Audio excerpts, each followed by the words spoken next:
State Secretary Halvorsen, ladies and gentlemen, friends and colleagues, good morning. As Secretary General of the Norwegian Atlantic Committee, it's a great honor and a privilege for me to welcome you on behalf of our committee and the Norwegian Research Establishment to this half-day conference. Since a lot of people who found their way to the House of Culture this morning, it's some seats also over here if you would like to give it a try. The conference is titled Hacking Democracy, Influence Operations in a Digital Age.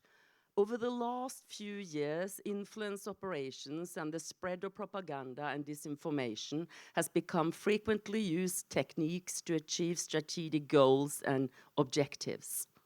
Although the actors, threats, and instruments can be difficult to identify, Russian interference in democratic elections in Europe and the US are well-known examples. We will see others today. And this type of activity raises a lot of questions about its scope, intentions, and end goals. To shed light on these topics, we have invited both international and Norwegian experts. Some of them are even still in school. To those of you who read Aftenposten this morning, you have seen that they have made an experiment for us. This conference would not have been possible without these people and the generous financial support from Ekbo Legat, which we would like to thank for making this event possible. With that, let me introduce today's moderator, Kristoffer Rønneberg, journalist, author, and former foreign correspondent to the US and China for the Norwegian newspaper Aftenposten. Please, Kristoffer, I leave these experts, the panel, and the audience to you. The floor is yours. Thank you very much, Kate. And good morning to all of you. A couple of weeks ago, my daughter, she's 12, she came to me with her phone and she said, Dad, look at this. You have to write about this. And it was a screenshot of what looked like a serious newspaper article. And it said, the coronavirus has come to Norway. And it was clearly not true, but it was spread throughout her school and I guess throughout many schools in Oslo.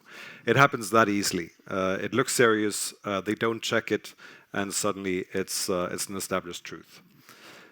Disinformation is nothing new, of course. It's something we've always had to deal with in all societies. Organized disinformation is also nothing new. Back in ancient Rome, Octavian, Caesar's favorite, he engaged on a massive disinformation campaign to win the power struggle against Mark Antony. And of course, he won that. But the term disinformation wasn't really coined, at least in the English language, until the 80s, at the end of the Cold War. It was originally a Russian expression, and it was used obviously on both sides, but it was coined as an English phrase in the 80s. Now we see an acceleration, like Kate mentioned, with the speed of the internet, with social media, make it more and more difficult to understand what's true and what's not. And also a big difference, if you ran a propaganda campaign, say in the Soviet Union or in China in the 70s, 80s, it could be effective on your own population. You could maybe persuade people in other countries who followed your ideology. But you wouldn't be able to, as, say, a Soviet propagandist, to reach out to the great masses in the US. Now you can, very easily, very cheaply. You can change perceptions, you can change minds, and you can change people's idea of what is the truth. Now we'll hear a lot about this. Just thought I'd mention Freedom House, they have an annual survey, an annual list of the state of democracies around the world.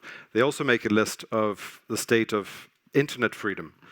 And last year, they really sounded the alarm. And they said that out of the 65 countries that they looked at, 38 of these countries covered, they had information or disinformation campaigns specifically to change people's minds and mindsets. 38 countries. So it's gone a long way from sort of the first big example that we heard about and all learned about in 2016 with the Russian hacking operation and attempts to influence the US election. And they end the introduction to this report by saying, whether due to naivete about the internet's role in democracy promotion or policymakers' laissez-faire attitude towards Silicon Valley, we now face a stark reality.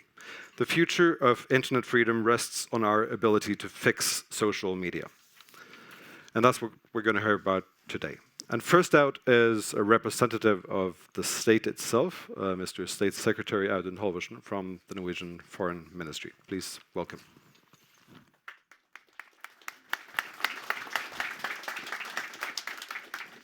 Thank you, Christopher, and thank you to the Norwegian Atlantic Committee and to FFE for hosting this very topic and very relevant event.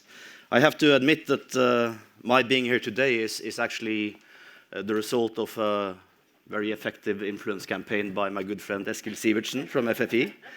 But to my defense, I can say that it was specifically targeted and took advantage of his knowledge of my weakness for both FFE and DNAC. But I'm very, very happy to be here today. Malign influence operations by foreign actors are hard to detect in a technological and globalized society. And they are also contentious political issues, as we have seen in several Western countries over the past few years. Earlier this week, the Norwegian Intelligence Service released its annual unclassified threat assessments with a whole separate 15-page chapter dedicated to the topic of influence operations and threats in the digital domain. And although foreign influence operations in our assessments have had very limited impact in Norway so far, we are monitoring the issue very closely, and we should remain vigilant. The government has taken a number of measures to build national awareness, resilience, and international partnerships to prevent and to combat malign and unwanted influence operations. I will return to this later. But first, what is the thing we are talking about? What is the nature of the beast, so to say? Conceptually, it makes sense to categorize influence operations as part of what we call hybrid threats. It is hard to find a commonly agreed definition of hybrid threats, especially as this has become the buzzword of the last 6 years. But certain elements are key in most descriptions or definitions. Hybrid threats are a mix of different instruments and means: diplomatic, military, economic, legal, intelligence or information related. And consequently, there is a wide range of possible scenarios and incidents that could be included in the concept. Both state and non-state actors employ hybrid means or tactics, and the blurred distinction between state and non-state activity adds to the challenge. Hybrid activities are specifically designed to be difficult to detect and attribute. They are tailored to remain below response threshold, and they cross sectors and borders. They seek to create confusion, doubt, and chaos, and the aim is to influence public opinion, to hamper decision-making, and to undermine public trust and political unity. And at worst, hybrid activities can challenge states' fundamental security and political integrity.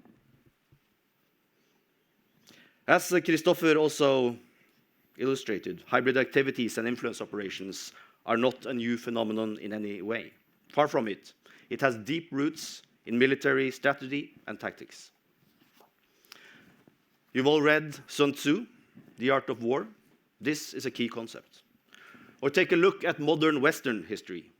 There is a story from the early days of the Second World War, for instance, where the Nazis managed to get US newspapers to publish a fake document, allegedly from Polish archives, claiming that US President Roosevelt had encouraged Poland to attack Germany. The intention was to portray Roosevelt as a warmonger and to derail his hopes of re-election. The operation did obviously not succeed, and as we all know, Roosevelt got re-elected. What is new and different in the digital age is, of course, the technology. News, rumors are spreading much faster, much further than before, at the blink of an eye. Social media plays a crucial role. In addition, big data, advanced algorithms allow news to be tailored to reach and affect specific audiences. A well-known example is, of course, Cambridge Analytica. Ahead of the last presidential elections in the US, they claimed to have more than 5,000 data points on each of tens of millions of voters. People tend to seek news outlets that confirm their established views. Fake news and alternative truths are even more effective in echo chambers. And all of these trends make digital influence operations a potentially potent weapon. So how do we meet these challenges? What should be our strategy? And of course, these are complicated questions that you will spend the day discussing. And in the interest of time, let me focus on a few key elements in our strategy, namely awareness, resilience, and partnerships. First, on awareness. The individual methods of hybrid threats are well known. Their combined and overall effects, however, are much harder to detect and assess. Their long-term effects can be particularly hard to predict. So we need to increase our knowledge, we need to increase our understanding of the combined use of tools and tactics. We need to build situational awareness that connects the dots across sectors, both in a short and long-term perspective.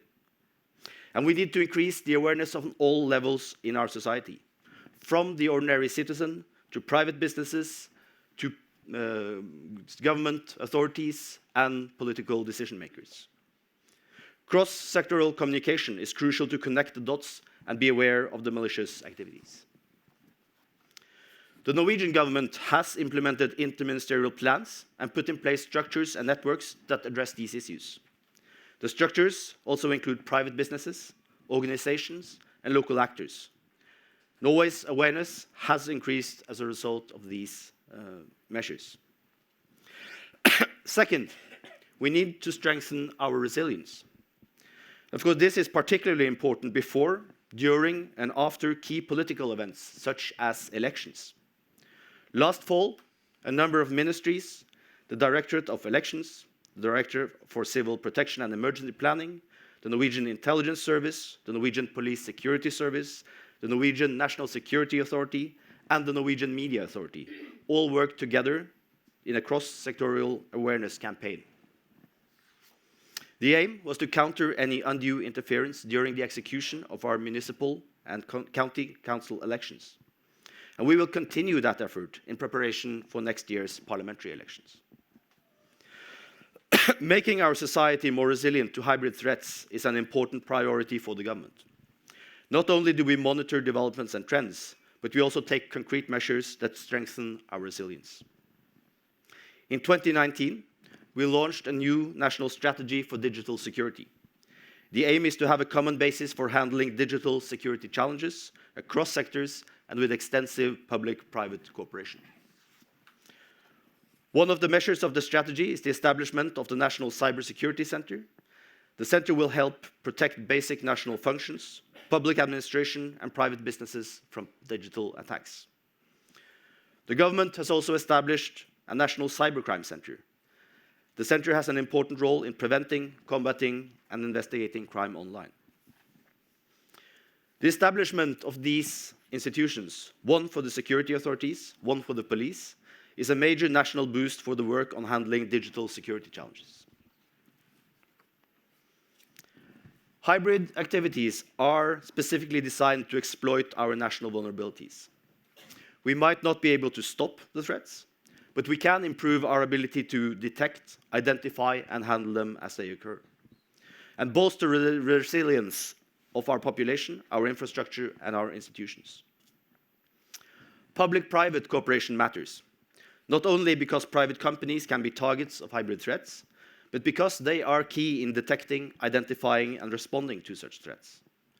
An action taken by the tech and social media industry to spot and close fake accounts is a case in point. Our open, trust-based societies may be exploited. Our dependency on technology can make us vulnerable. However, these qualities are also at the core of our resilience. A well-informed population living in a vibrant democracy is also less receptive to disinformation. We have to build resilience without compromising on the principles and institutions on which our democratic societies are built. Third, as the security landscape is becoming more challenging, it is even more important to work together in partnership with our closest friends and allies. Hybrid threats cross not only sectorial divisions, but also national borders. Methods and tools tested in one country may easily and quickly be adapted and employed in other countries when the actor sees using them provides new opportunities or to meet new needs. And we have to meet these challenges with broad international cooperation. We need to share information, exchange views on threat perception, and we need to learn from each other's experience. Allies may be the target of similar or simultaneous attacks. Establish routines and networks for early warning and a rapid ability to consider common response are therefore crucial. That is why Norway cooperates closely with our allies and partners in NATO and the EU. We support NATO-EU cooperation within this field. We participate in the Center of Excellence for Countering Hybrid Threats in Helsinki, also the NATO Centers of Excellence in Riga and Tallinn on cyber and on strategic communication, and a number of other international groups and networks where we can share experience and information among allies. We may not be able to stop all of these threats, but together we can make them more difficult and costly to employ, as well as less effective. So in sum, the complexity of the challenges at hand requires constant work and vigilance. We can never cease to develop and refine our analysis, strategies, and tools, and we need to continue our pursuit for multifaceted responses and deeper coordination, nationally, regionally, and internationally. And I'm certain that this conference will be a valuable contribution to that effort. So thank you, and best of luck with the rest of your day.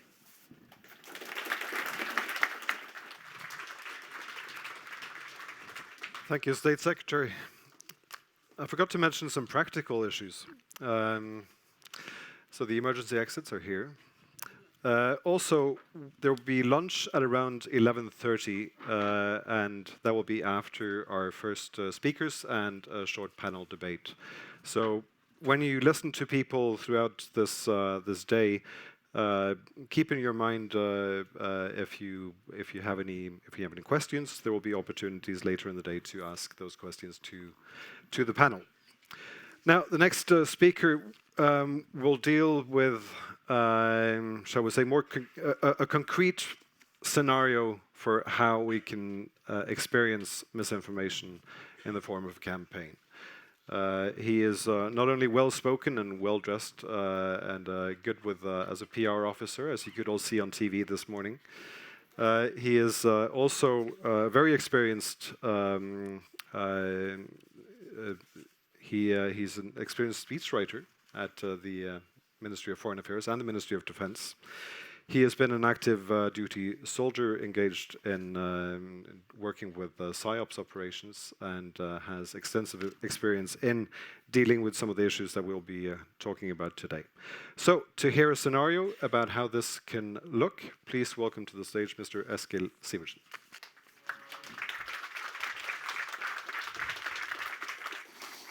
Thank you, Chris. Very flattering. So how does this work? Welcome and good morning, and it's good to see so many people here. Sorry, I need to go and get the mouse for this. I've been overambitious when it comes to creating this presentation, so I have too much material. So I need this to keep me on track. So bear with me for a second.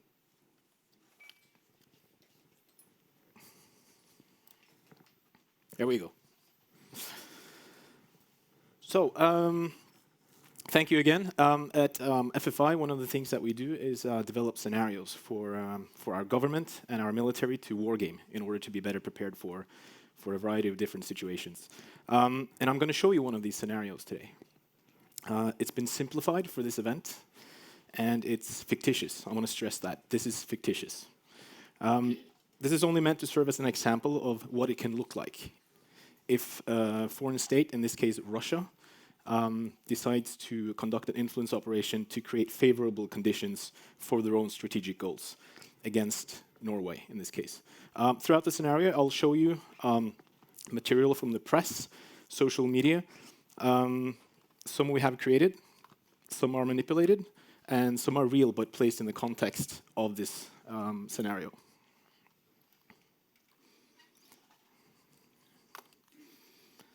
Always great with technical stuff. All right, so the Russian goal in this scenario is to basically make the Norwegian government put an end to NATO allied presence in the High North.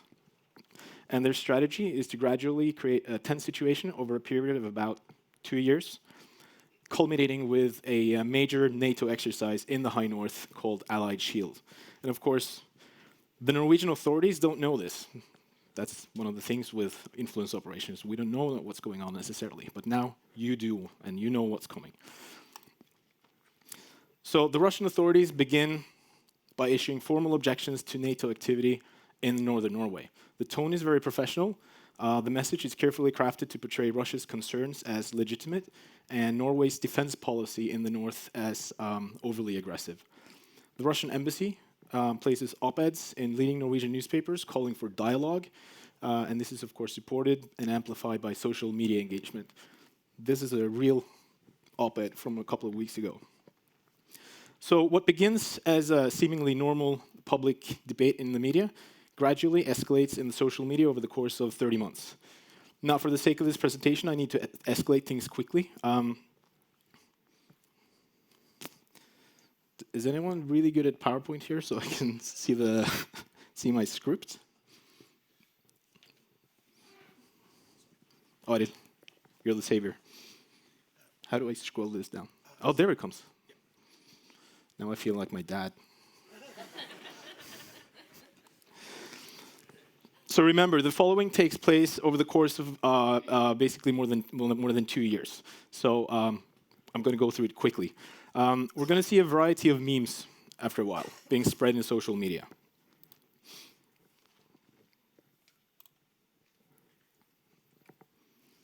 Of course, these are just examples. We'll see a lot more in real life. Norwegian Facebook groups promoting Norwegian-Russian friendships. They pop up and get quite a few followers. Wikipedia pages are edited to support the Russian narrative. And old narratives, old stories reappear. This one from 2015 by RT showing what appears to be a demonstration against Norwegian child services kidnapping babies from Russians living in Norway. And this is from YouTube. It's a real story. And after about 2 years of this, the public opinion in Norway is starting to become more sympathetic to Russian concerns. Not that they buy everything that's going on, but they start to see that, yeah, maybe the Russians have a point. We are maybe being overly aggressive. We don't have to challenge them as much as we do. So this goes on for about two years. So it builds up gradually, and that's the thing with influence operations. It's not just about catching fake news right there and then. It's about the gradual influence. Now, 3 weeks before the exercise, parts of Norway experience massive cyber attacks. Power goes out for several hours. Airports and mobile networks go down. And systems are restored with no major consequences, but the attacks create irritation, speculations, and fear in the Norwegian population. Of course, Russian authorities, they capitalize on this by doing everything they can covertly on social media. Facebook, Instagram, and Twitter posts are amplified by click farms. That's one more. By click farms that Arild will talk to you more about. And this is getting momentum.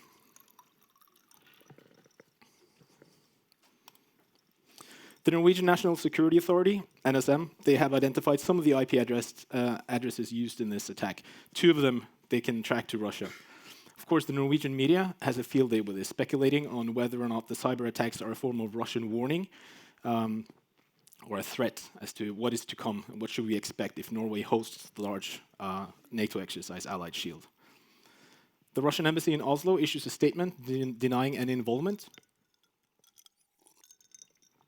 but they add that of course, they cannot take responsibility for what skilled Russian patriots might do based on a legitimate anger over Norway's destabilizing policy in the High North and fear of military confrontations between NATO and Russia in this highly sensitive area.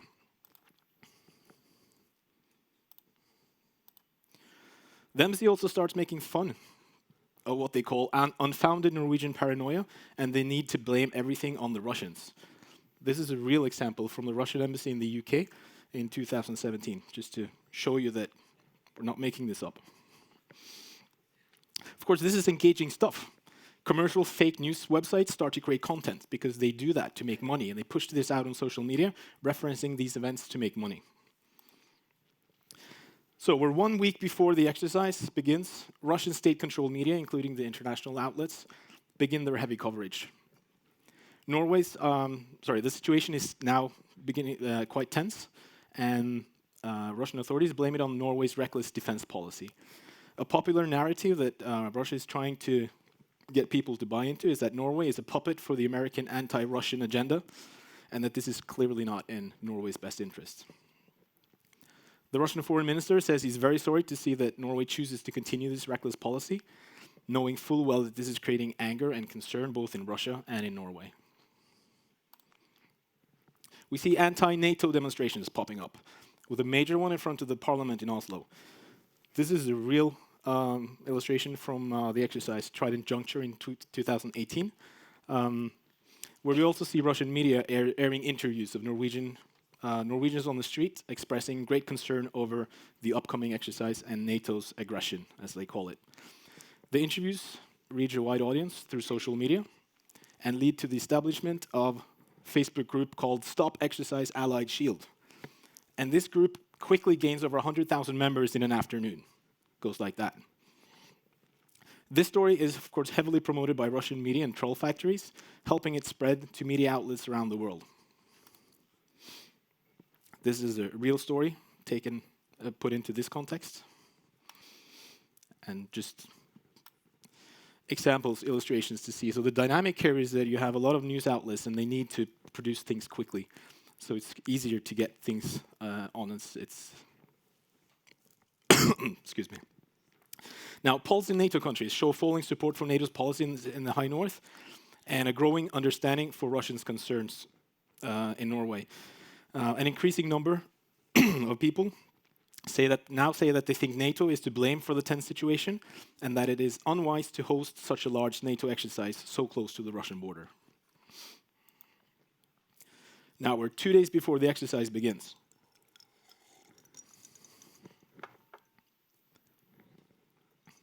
Now I have a different image than the screen.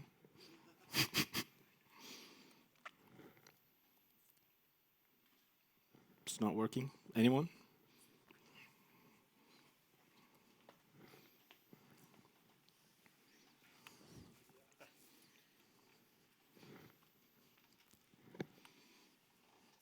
It's frozen. Cyber attack. There you go.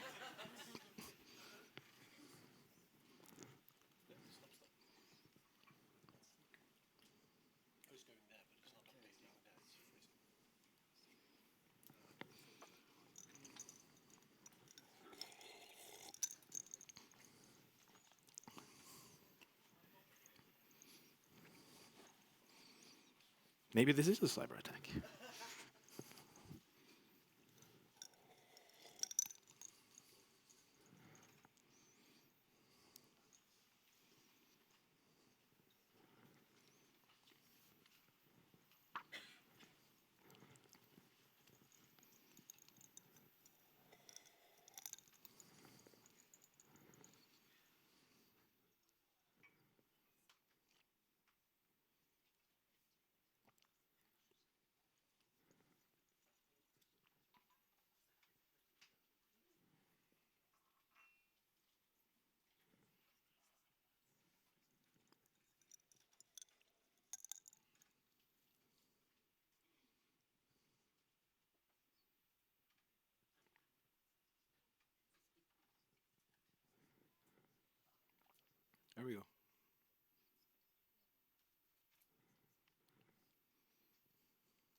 keep talking? Yeah, I can.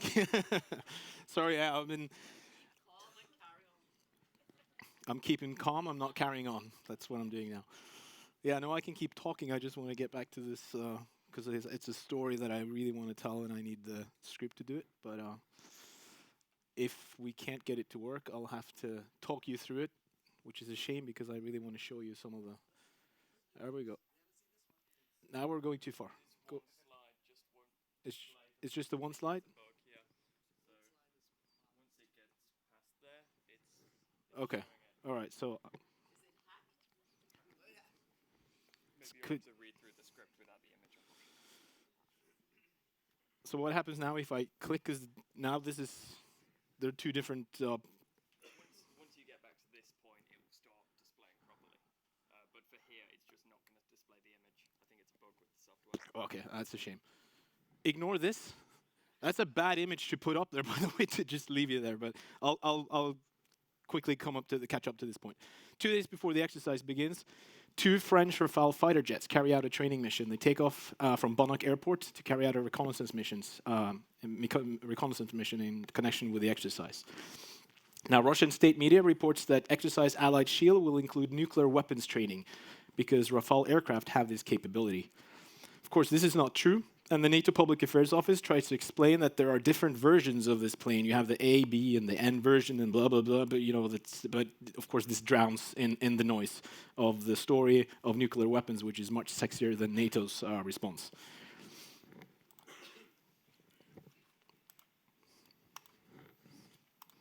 And now I have tons of examples to show you how this looks in social media, and it's awesome. You should see it. Sorry, on the first day of the exercise, Allied Shield, the website of the exercise is defaced. And this was happening here. The content is replaced with graphic image of dead people and wounded people from unrelated events somewhere else in the world. And with the headline, NATO liberates. Minutes afterwards, a statement is issued by the hacker group called Protectors of the High North. They call NATO a toothless organization able of murdering innocent civilians, but incapable of securing their own computer systems.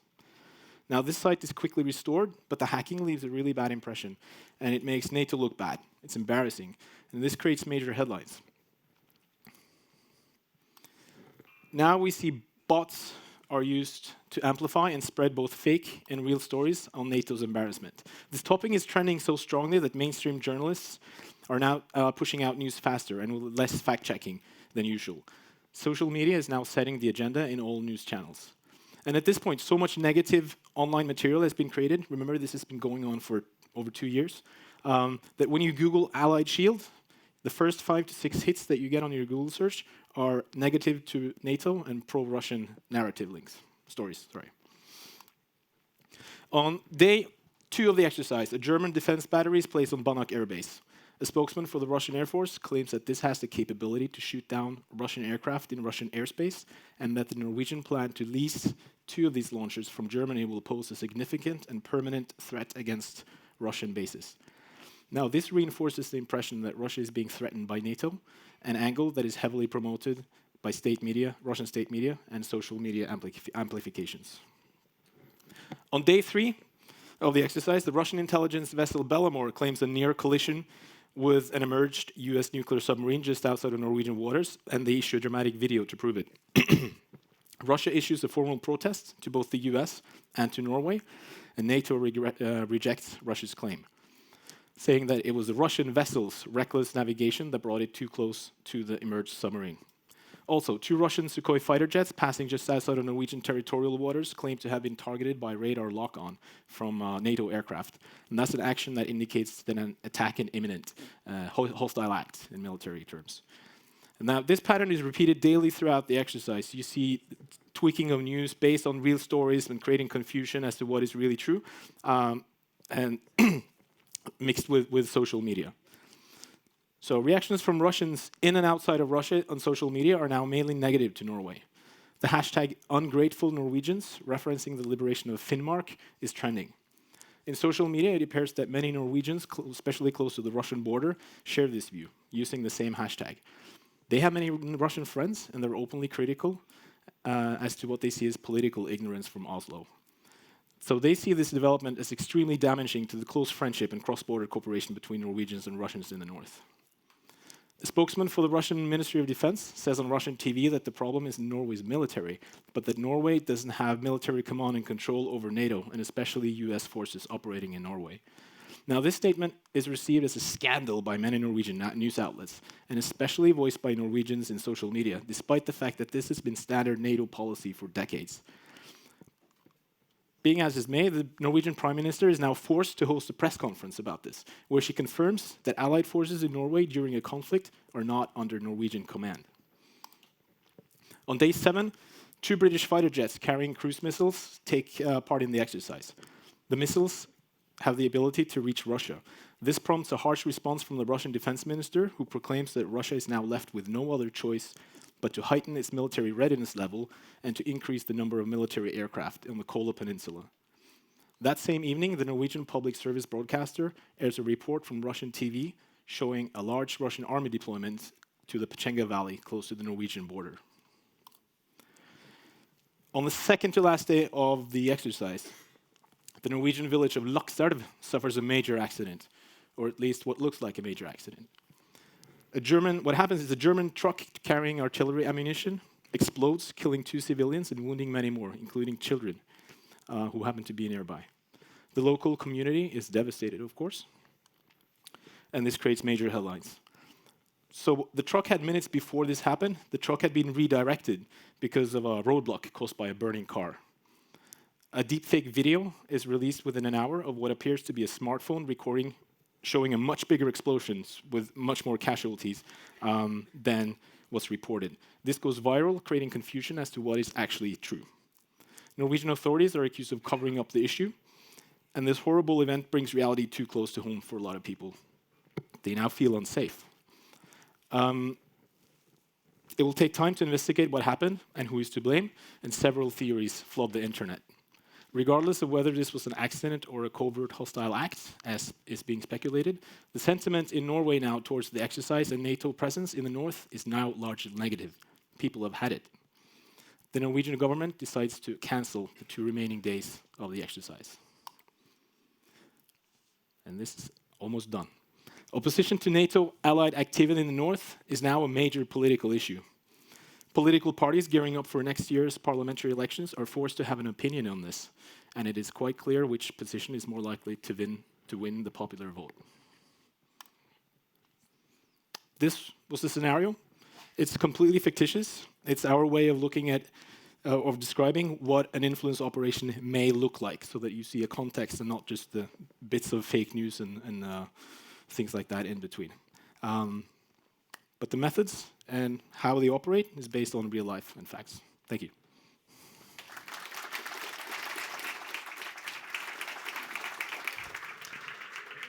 Thank you, Eskil. And in case I didn't mention it, you are the Director of Public and Governmental Relations at the FFI. Thank you for that scary scenario on a Thursday morning.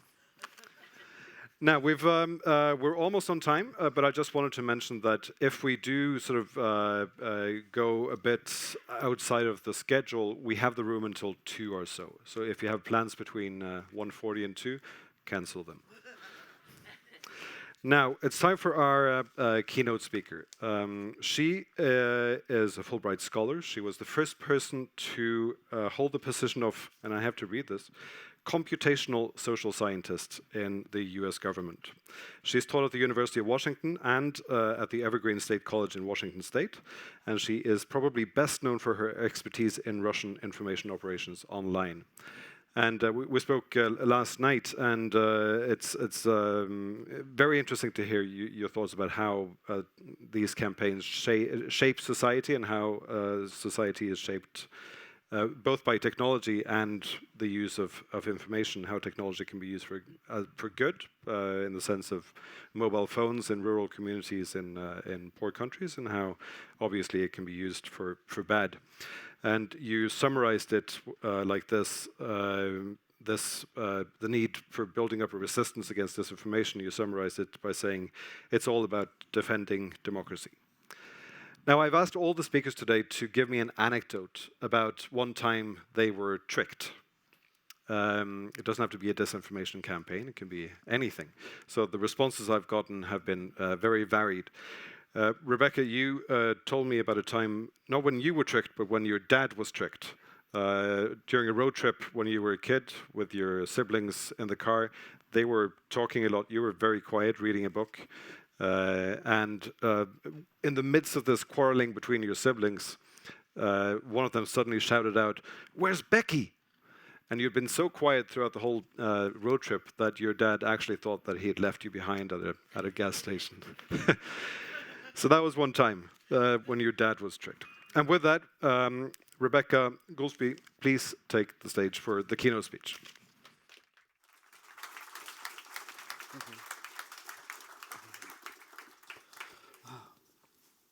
Okay, and where is my speech? Ah, there it is. Let me get some water here.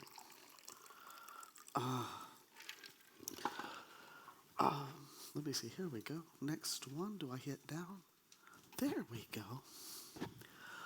I want to thank FFI and the organizers of this event for giving me this opportunity to speak.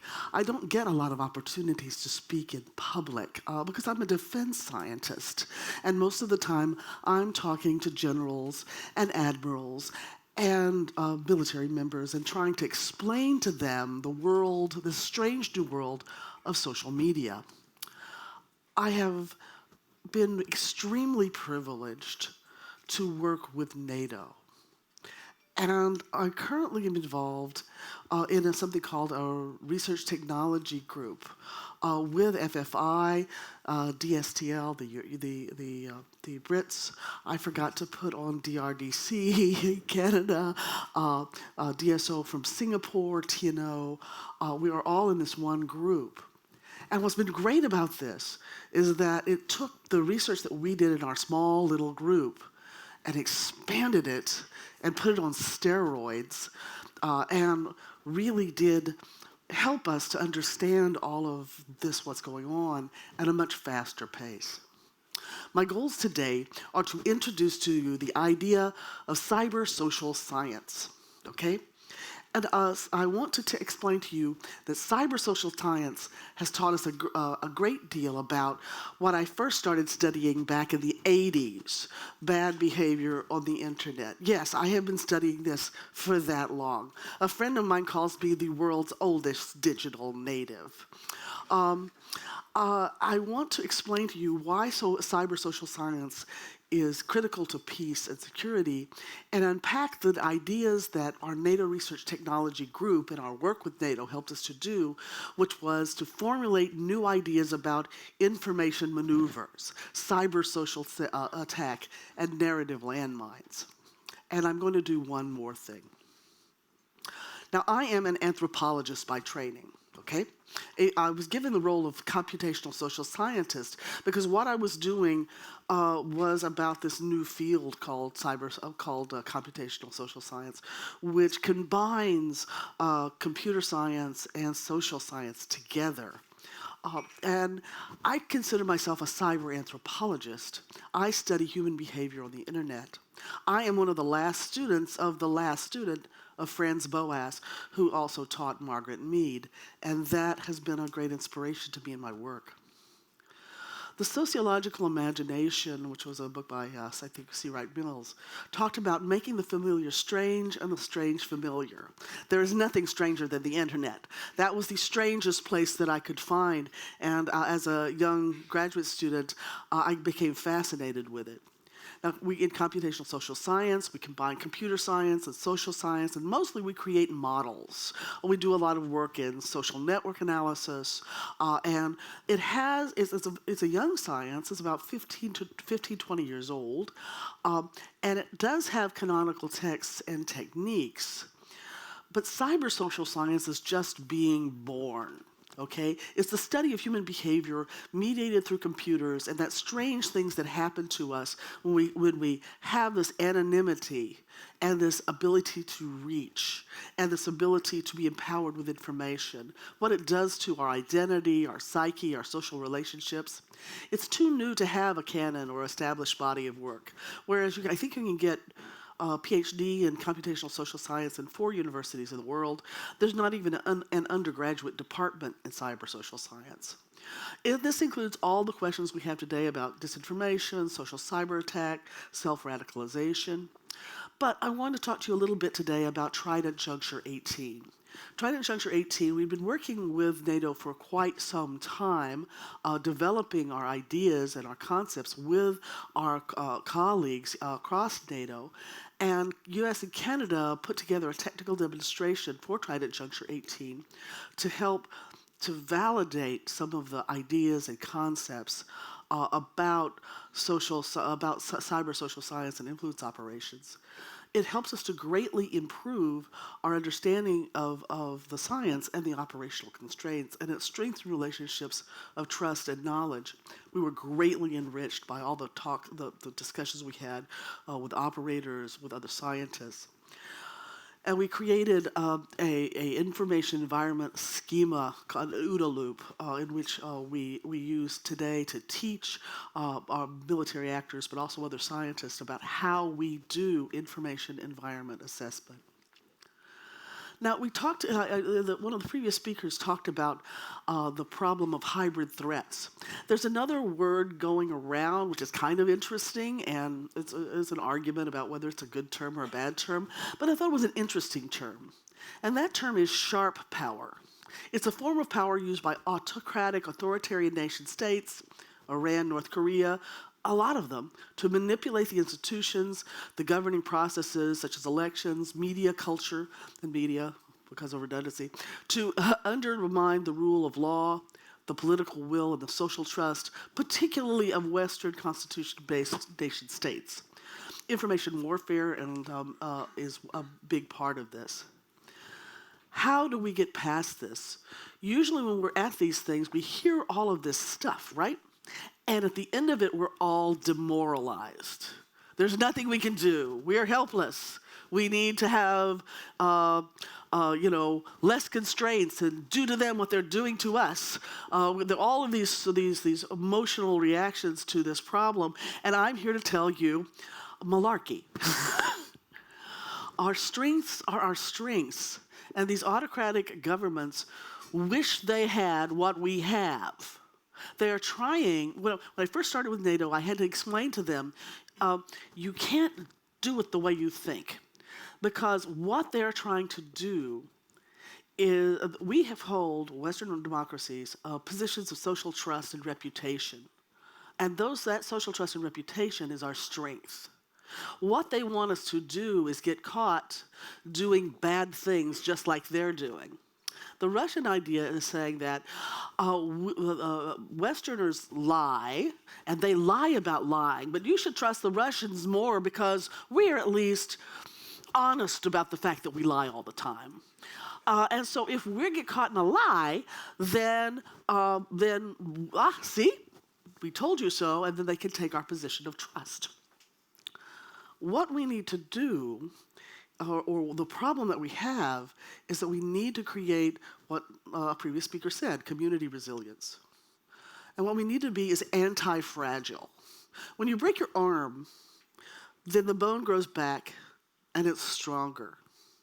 When you get the flu, you become immune to the flu, and that particular flu virus can't hurt you again, at least not in the same way. That's why we have flu shots.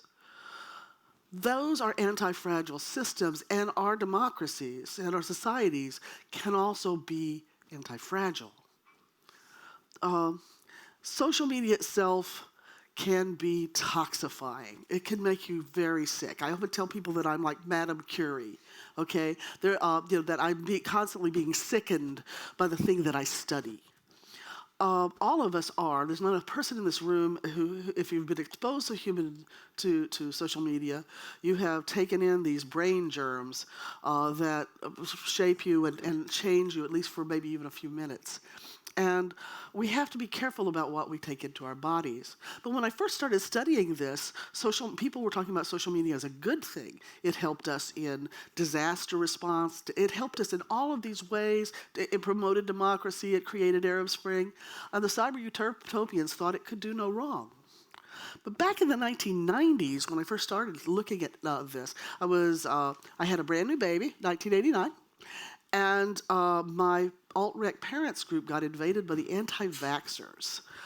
And I was shocked and disturbed, and I began studying this and discovered that there was a whole bunch of people talking about flame wars and trolling, and I began to understand how that worked, and I thought, wow, this is fascinating. Bad behavior on the internet. This is something that I can study, and I did, and absolutely no one published anything that I would write because it was too new. The computer science journals, no. The social science journals, hell no. And even in the 2000s, our researchers had problems getting published. But things really changed in 2008. The Mumbai terrorist attacks, the people were mediated by Twitter. The terrorists actually used Twitter to help evade the police, just as the people in India tried to use Twitter to find them and to report on them. And it was a true information war. And then, of course, there was Oslo.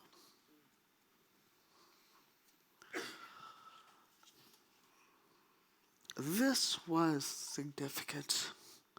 It presaged so much in my own country about how things could go. You had a kind of information bomb.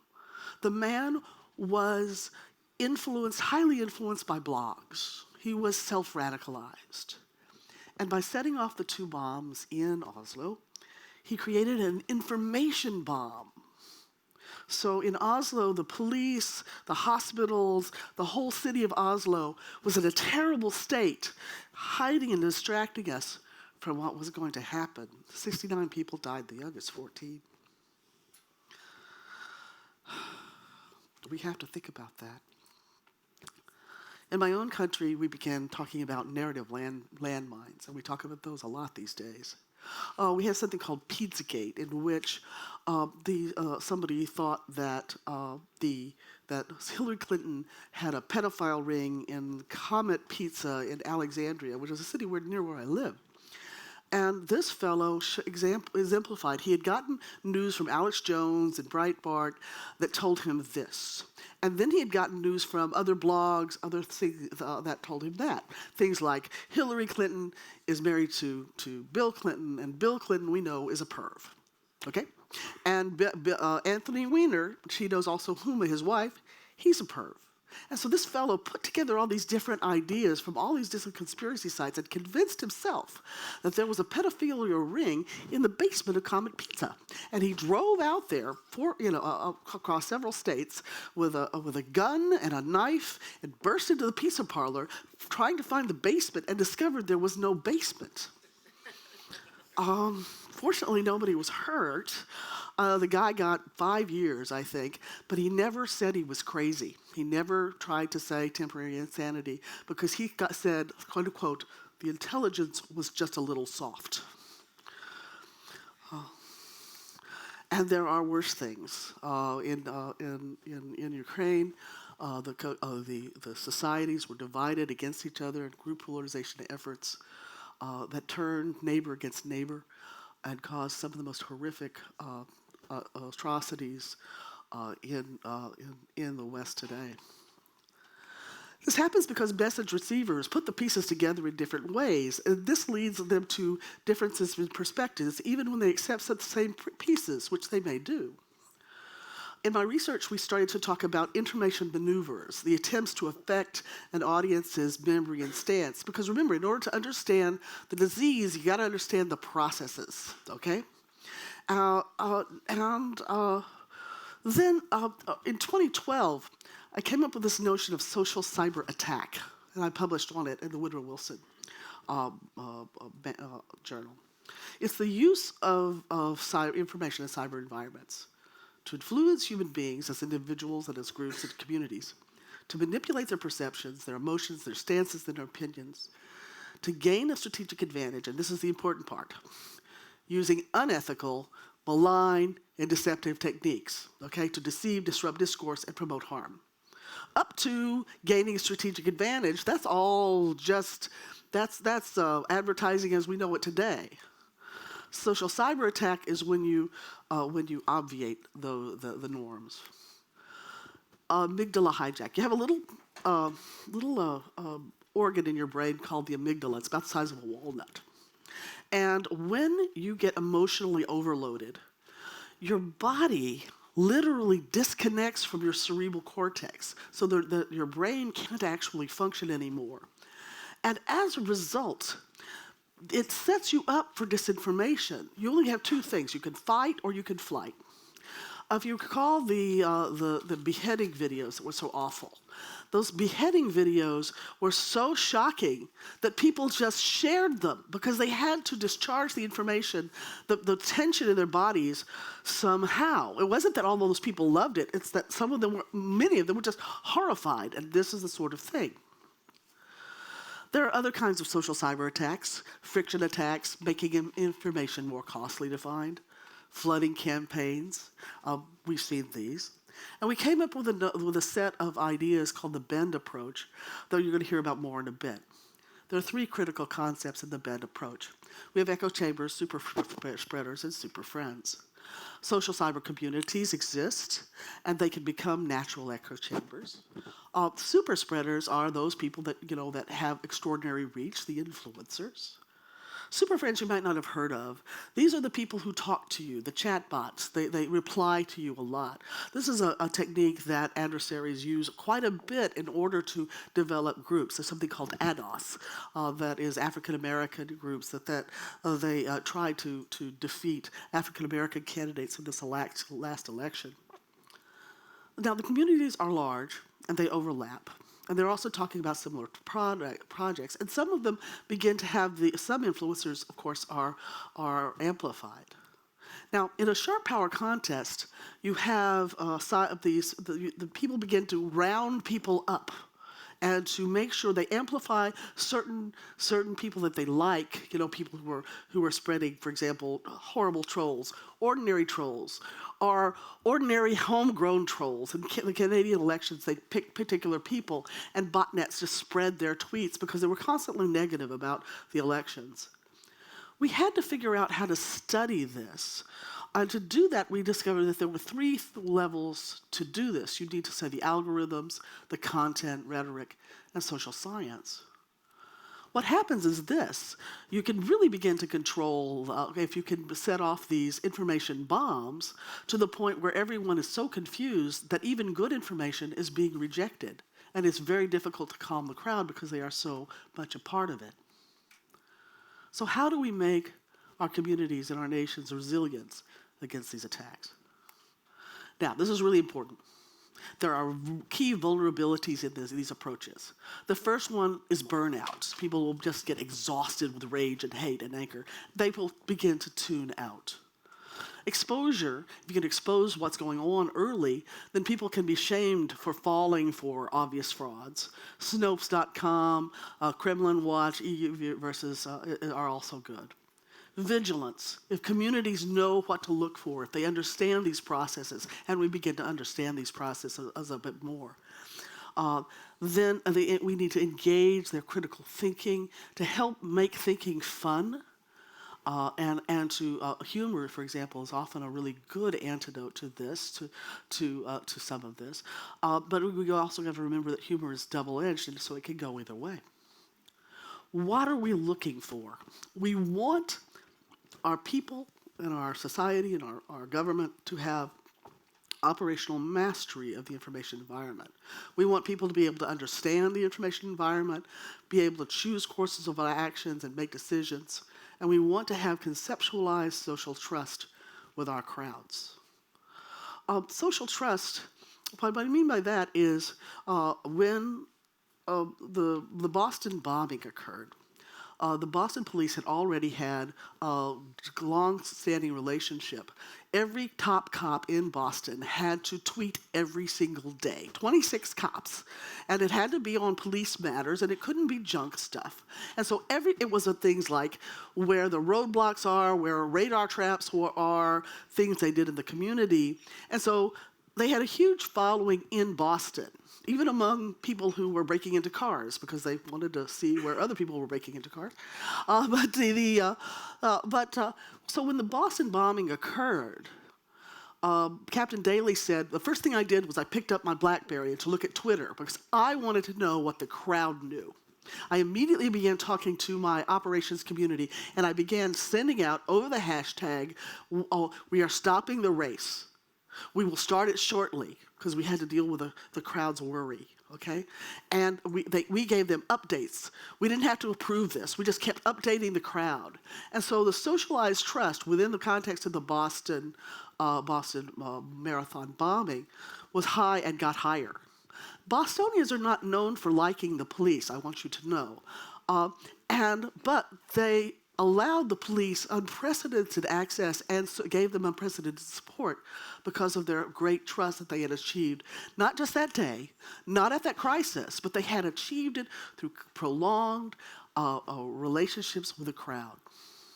Whoops, is that, do I have any more? Okay. I thought there was another slide.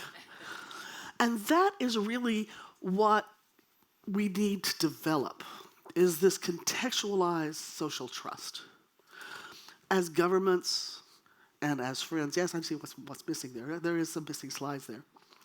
We need to develop these partnerships, the public-private partnership, nation-to-nation partnership. We have our research group in Canada and Norway and all of these other places, because we are super friends. We are closely connected with one another. We have a great deal of contextualized social trust on these matters, and we learn from each other all the time. There's a book called Give and Take, and the book is about the power of radical giving. Okay, if you help people in this hyper-connected society, then the help that you give out is more likely to come back to you very fast, and a lot of it, if you work with one another and to develop this kind of social trust. One of the great values of the NATO alliance is that it has facilitated and fast-tracked our ability to understand all of these things. What's missing in this is this slide that says this: if you want to go fast, travel alone. If you want to go far, travel with friends. In this world today, you can go faster and farther with friends because of the nature of social relationships. And so I am far more hopeful, because we are working together and constantly talking and constantly connected, that we can defeat sharp power. It is not easy. We are working against the way our brains are managed. We are fighting the algorithms. But I see a very hopeful future so long as we remain committed to the fight, don't get distracted, and don't get too crazy and toxified. That's all I have to say today. Thank you very much.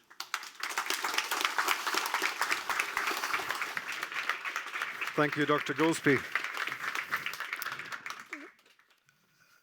Thank you very much. Now, what we're going to do now is we're going to have a session with three short lectures, 15 minutes each, and then we'll do a panel discussion.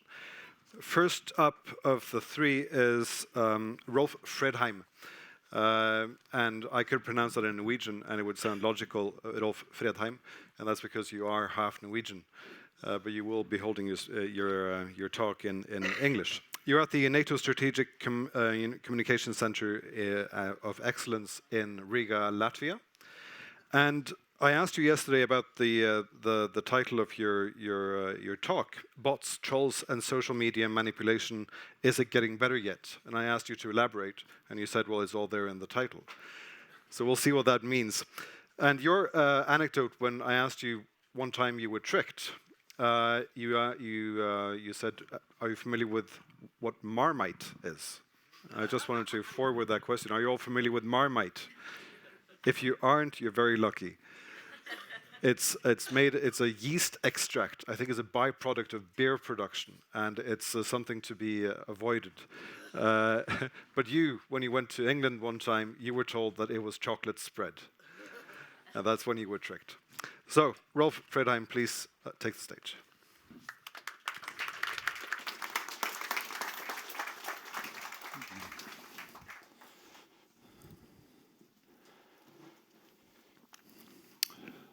All right, yeah, so bots, trolls, and social media manipulation. Is it getting better yet? And it is all there in the title. There's a lot of social media manipulation, and maybe it's getting a little bit better, but I'll get onto that.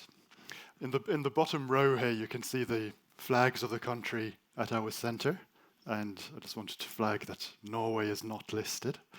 And we look forward to seeing Norway join very soon.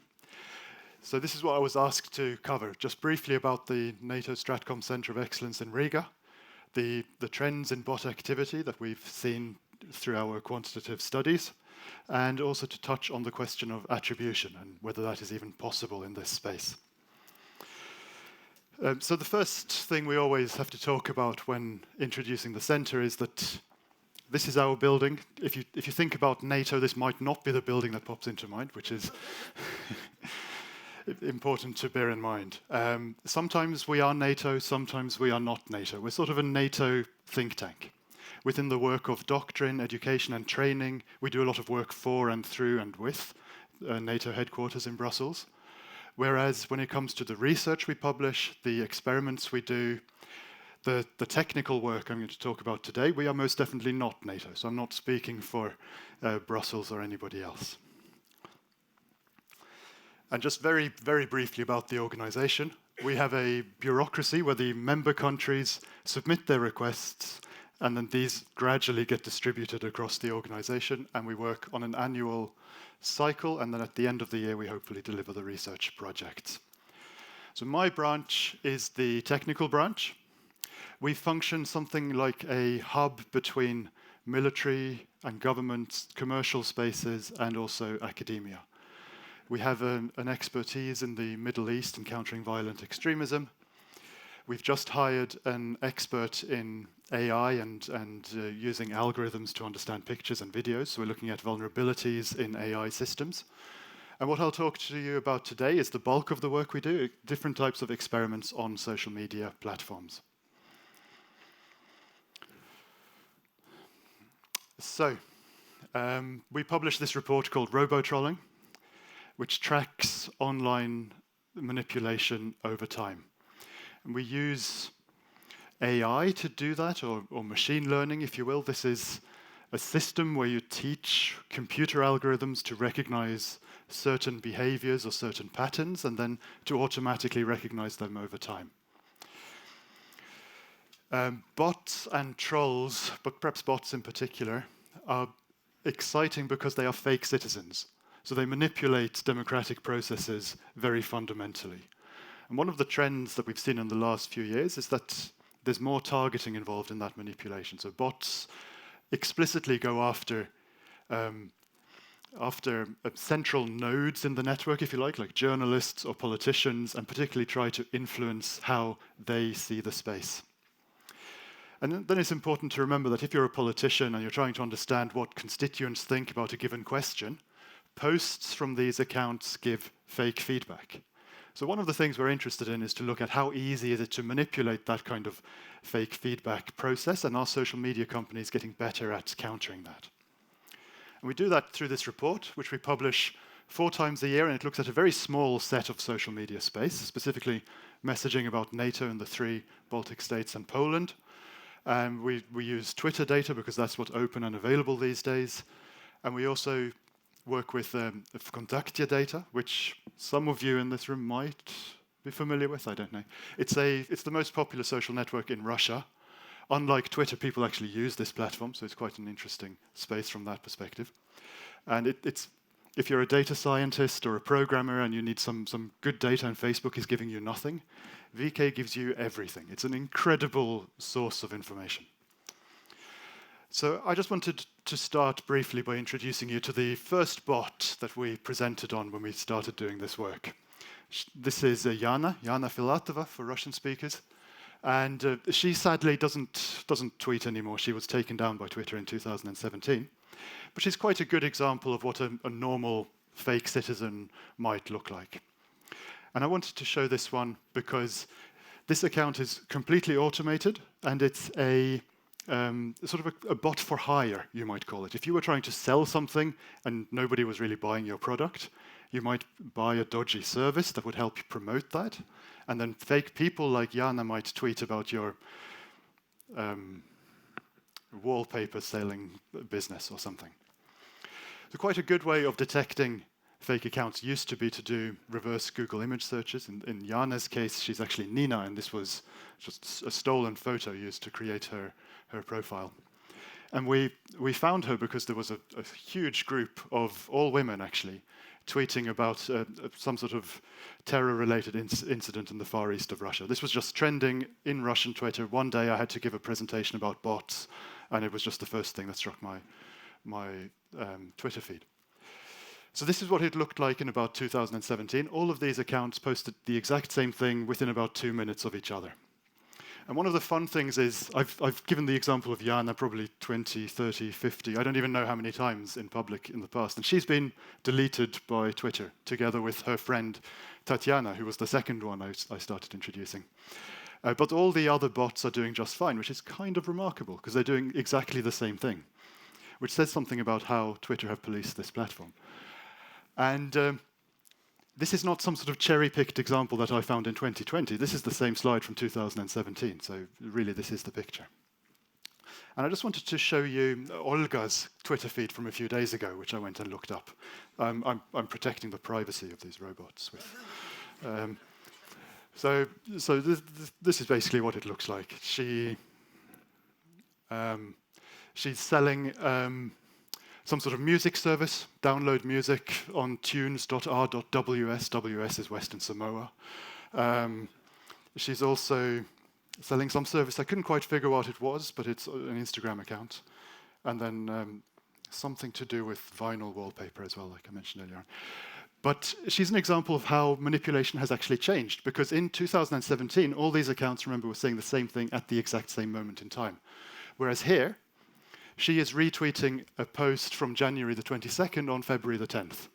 So there's this much greater time lag that's been built into the manipulation systems as a way of getting around the work Twitter and other social media platforms are doing to tackle the fake activity. So they've slowed things down. They're no longer saying the same thing at the same time, but they are still somehow coordinated. And, I'll skip past this very quickly, but we use different types of cluster detection in our machine learning pipeflow. If anybody wants to talk about the technical details, come and find me afterwards. So in our report, we try to make an estimate of the bot population, and these are the numbers for November last year. And we see about 29% of the Russian-speaking Twitter accounts that we've come across talking about NATO, so this might be a skewed sample. 29% of those accounts are automated. And that means they're run by a computer program. There is probably no human in the loop at all. Then in addition to that, you have the trolls and other types of fake accounts on the platform. We've sometimes tried to estimate how many citizens are actually using Russian language Twitter. Mine says I've got 7 minutes left, actually. And there's only about 2 or 3, maybe 5% of the Russian language Twitter users who are, we think, normal people. English space, it's much better. This is common for these platforms. And then on the Russian VK space, it's somehow in between, partly because it's so much more popular with real people. This is an improvement. In 2017, there was one moment where 85% of the messaging about NATO troops in Estonia came from automated accounts. You've got fake human accounts in addition to that. One of the problems we see is that social media companies are very slow to intervene. So it costs almost nothing to create a fake account, but on average, fake accounts might post 5,000, 6,000, 7,000 times before they are removed by the social media platform for violating terms of service. And another trend we see throughout is that Twitter is slower to intervene for foreign language content than for English language content, which is a product of who is building these systems. One of the big trends we've seen, like I mentioned in the introduction, is that manipulation has become more targeted. It's become more spaced out over time, and is particularly going after people in conversations. So it's more and more talking directly at smaller communities or smaller or individual influencers. And it's much less about the high volume approach that we saw in 2017. Okay, so my PowerPoint says I've got 5 minutes left to talk about attribution. 4? It says 10 minutes, 4 seconds. Okay, so I'll very quickly rattle through this experiment. If it's interesting, please find it on our website. So we came into this social media manipulation space when we did a micro experiment at the US Congress a year ago or so. And we just wanted to see how hard was it actually to go to one of these Russian manipulation services and buy fake activity for a senator's online profile. And we did this together with Senator Chuck Grassley's office, and we manipulated some content on both Facebook and Instagram. And it kind of looks like this. We just typed in the custom comments that we wanted to pay somebody to post for us. So in a text document, you've got a list of comments, beautifully apolitical, and then you've got the same comments being posted by 10, 12 different fake accounts on his Instagram page. And then we checked, did the social media platforms remove this stuff?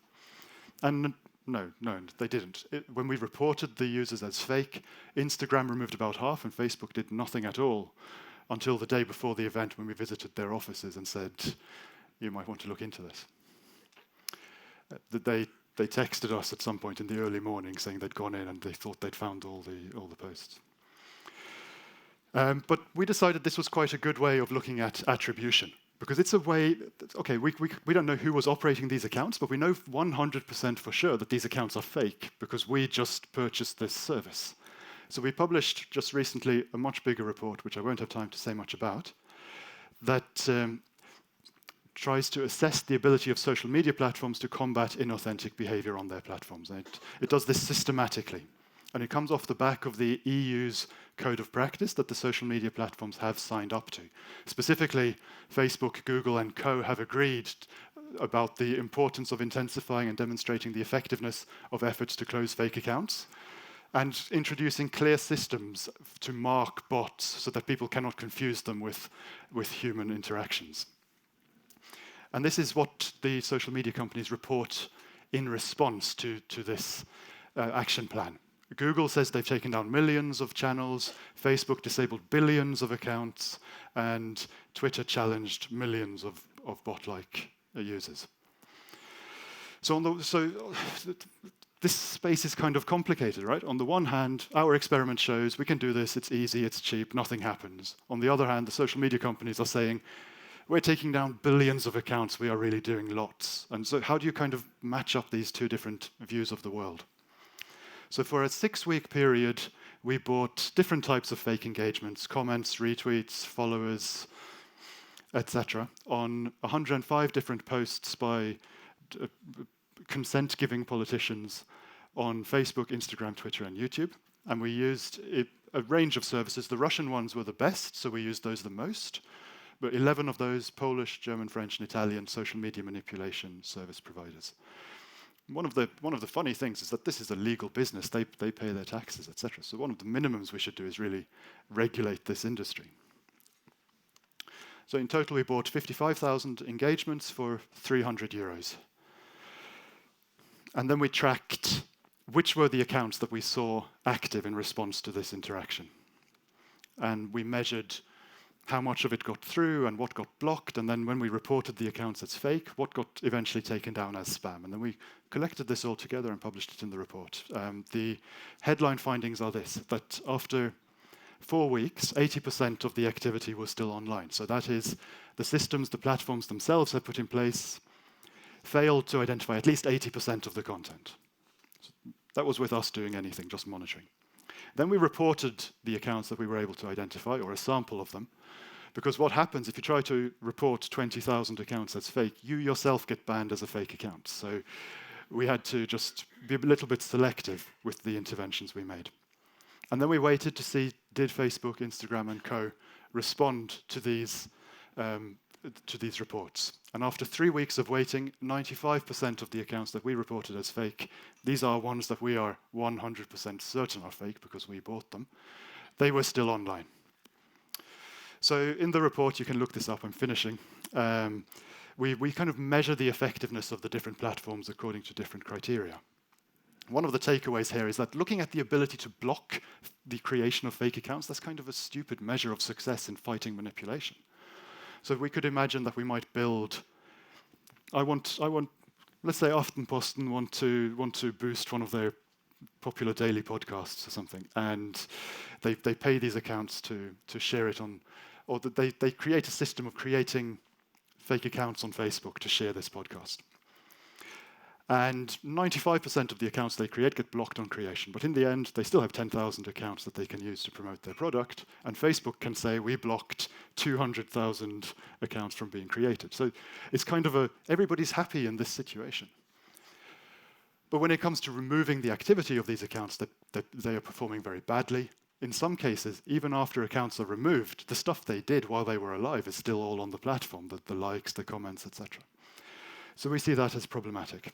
And that's all. I'm done. I'm good.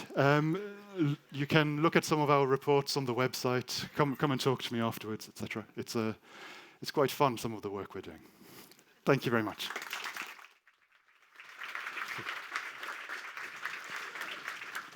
Thank you, Rolf. And thank you for the plug for Klart, Aftenposten's daily news podcast. And thankfully, our organic growth is so big that we don't need those fake accounts. But now, good to know how to do it.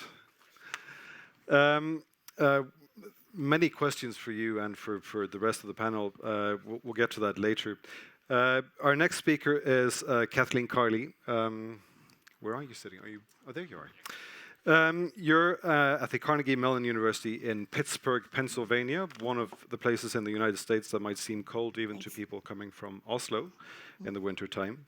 You're the director of the Center of Computational Analysis of Social and Organizational Systems, known amongst friends as CASOS. That's right. Yeah. And you will be talking about assessing information maneuvers. I asked you about the time you were tricked, and you told me quite a scary story, how you were sent an email from someone who threatened your family unless you pulled a paper you had produced. Right. And it turned out that, thankfully, that was a scam. Right. You have the floor. Welcome. Okay, well, thank you.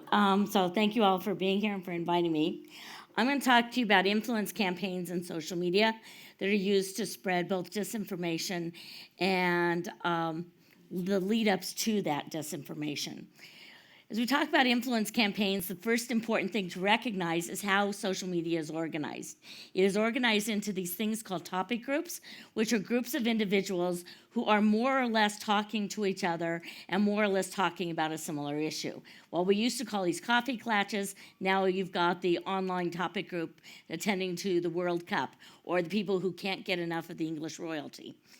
As we go on from this, how do social influence campaigns operate is in part they operate by trying to convert these topic groups into echo chambers. And echo chambers are a pathological form of a topic group where you've got people not only more or less talking, because they are really talking to each other. They're very, very dense, very connected. They're very isolated in what they're talking about. And in this area, they begin to act not only spreading information quickly, but they begin to not pay attention to information from the outside and will go into the amygdala hijack and start actually operating on the basis of emotions rather than on the basis of rational thinking. They're frequently very short-lived in that particular form. The tools that are used to actually do the social influence include such things as memes and bots, like we just heard about, as well as cyborgs, which are people plus bots that are supporting them, trolls, which are actually people but operating under fake personas, deep fakes, YouTube videos, and they also utilize subconscious cues in the way they write so that you will respond to things emotionally without even recognizing why, because of the way the message is constructed. The technologies and the ways the social influence campaigns are conducted are actually aimed at they're exploiting several different things. First off, they're exploiting the technologies. Each of the social media providers has built-in algorithms because you're not going to have people dealing with billions and billions of pieces of media, but instead they have algorithms that prioritize the messages, that prioritize who gets the messages, when they get them, and so on. And all of these technologies and so on are designed in the social influence campaigns to exploit those things so they can get their messages prioritized, etc. Secondly, they're exploiting the way our brains work, okay? Our brains are hardwired to do certain things. One of those is the confirmation bias, which is where we're more likely to go and accept information that only confirms what we think we already know. But they're also designed to make sense of vast quantities of information by treating it in terms of groups and in terms of group-based things like this is stereotyping behavior, thinking that you're making your decisions because you think that's what everybody else is doing, and so on. And what we're seeing is that these tools are being used as part of social influence campaigns that are intentionally exploiting these factors about the way our brains work. They're manipulating both content as well as groups. If you think all they're doing is changing the narratives and the stories and what is being said, you're wrong. They're actually literally changing who is actually talking to whom and how those things are being conducted. To try to study these, as Rebecca mentioned, we've been working on this thing we call the BEND framework. We're looking at social influence campaigns by looking at who did what to whom, when, and with what impact. When we're looking at the who, we're looking at various kinds of influencers, such as the bots, the trolls, the cyborgs. The good news here is there's new technologies for finding all of these things. The bad news is these things are changing so rapidly that we're kind of in this kind of arms race. In terms of did what, we'll talk about the BEND maneuvers more in a moment, but this is how do we actually measure and characterize what kind of information campaign is going on. We're looking at targets, and we're finding that both individuals are being targeted as well as groups, and in particular, at-risk vulnerable groups are highly, highly targeted. Think of that as minority groups in your country. Other types of at-risk groups include such things as besides ethnic and racial and religious minorities, LGBT communities, women are highly targeted in the Western cultures, and so on. The impact under a lot of these things, we're looking at impact not just in terms of how many people liked my post, but in terms of things such as, did it lead to increased polarization? Did it change the level of echo chamberness? Does it lead to mass hysteria? And things like that. And we have measures and technologies under all of these.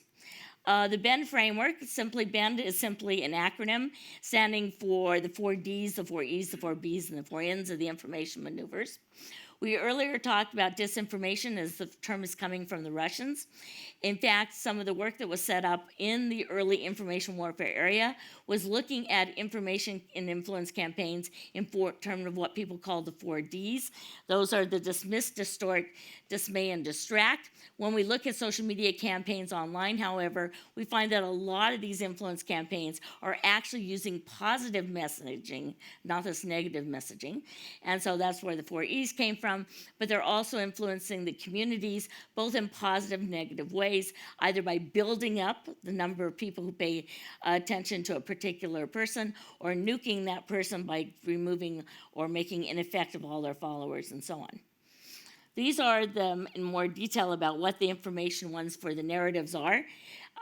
We can talk about engaging, explaining, and so on, but what I want to point out is that the 2 of these mechanisms are highly, highly used in terms of trying to make groups go kind of over the top and start reacting to things more emotionally, and that is the use of excite and dismay campaigns. Both of them are quite effective, and we see those a lot across all different kinds of social media. Here's a couple of examples. On the left was something that NATO actually did during Trident Juncture 18. They sent out the Viking Warrior campaign, okay, across multiple media. It was an extremely effective campaign. All the little dots show you how much attention it got. Not the number of posts, but just attention across multiple media platforms. This was an Excite campaign that was basically designed to say how great and exciting NATO was. In contrast, a much less costly campaign was done near the same time by the Russians. In this particular one, what they're doing is they're showing it's a double meme, and at the top are 4 defense ministers from Europe, and below it is the defense minister from Russia. And there's no statement about what's going on. There's no stories behind it, but implicitly, of course, they're implying that Europe is weak because they're letting women run, the military. And this was paid attention to exorbitantly. That does not mean people agreed. It just means that it had a huge impact in terms of what people were talking about. That was a dismay campaign. We can go and look at these in more detail, and what we see is that over time, that particular dismay campaign was enhanced, as we often see happening in social media, by the addition of a third meme. And you started seeing these, triple memes going out, and they kept nuancing the message for different communities by just changing what was in the third one. Here we're seeing a Polish defense minister, but they did many other ones as well. And here's an example of a pure enhanced campaign. On the left, what they're doing is they're actually looking at Israel's Iron Dome, arguing that it won't work, but the Russian one does. And so that was actually aimed to enhance the message about what Russians was doing. On the right, you're seeing a dismiss campaign where they're basically showing a meme trying to dismiss what the U.S. was doing, arguing that Syrians are being attacked. We must help them by attacking them too. The point here is that humor is very, very frequently used in these dismissal campaigns. Making fun of something is often a good way of getting people to think that it's not that important or relevant.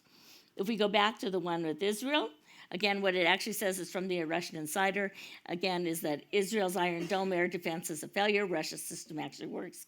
Here's why. This is actually a build-up campaign that started out as an enhanced campaign, added an explain campaign to it, and then was actually was intended to create dismay if you're actually pro-Israel.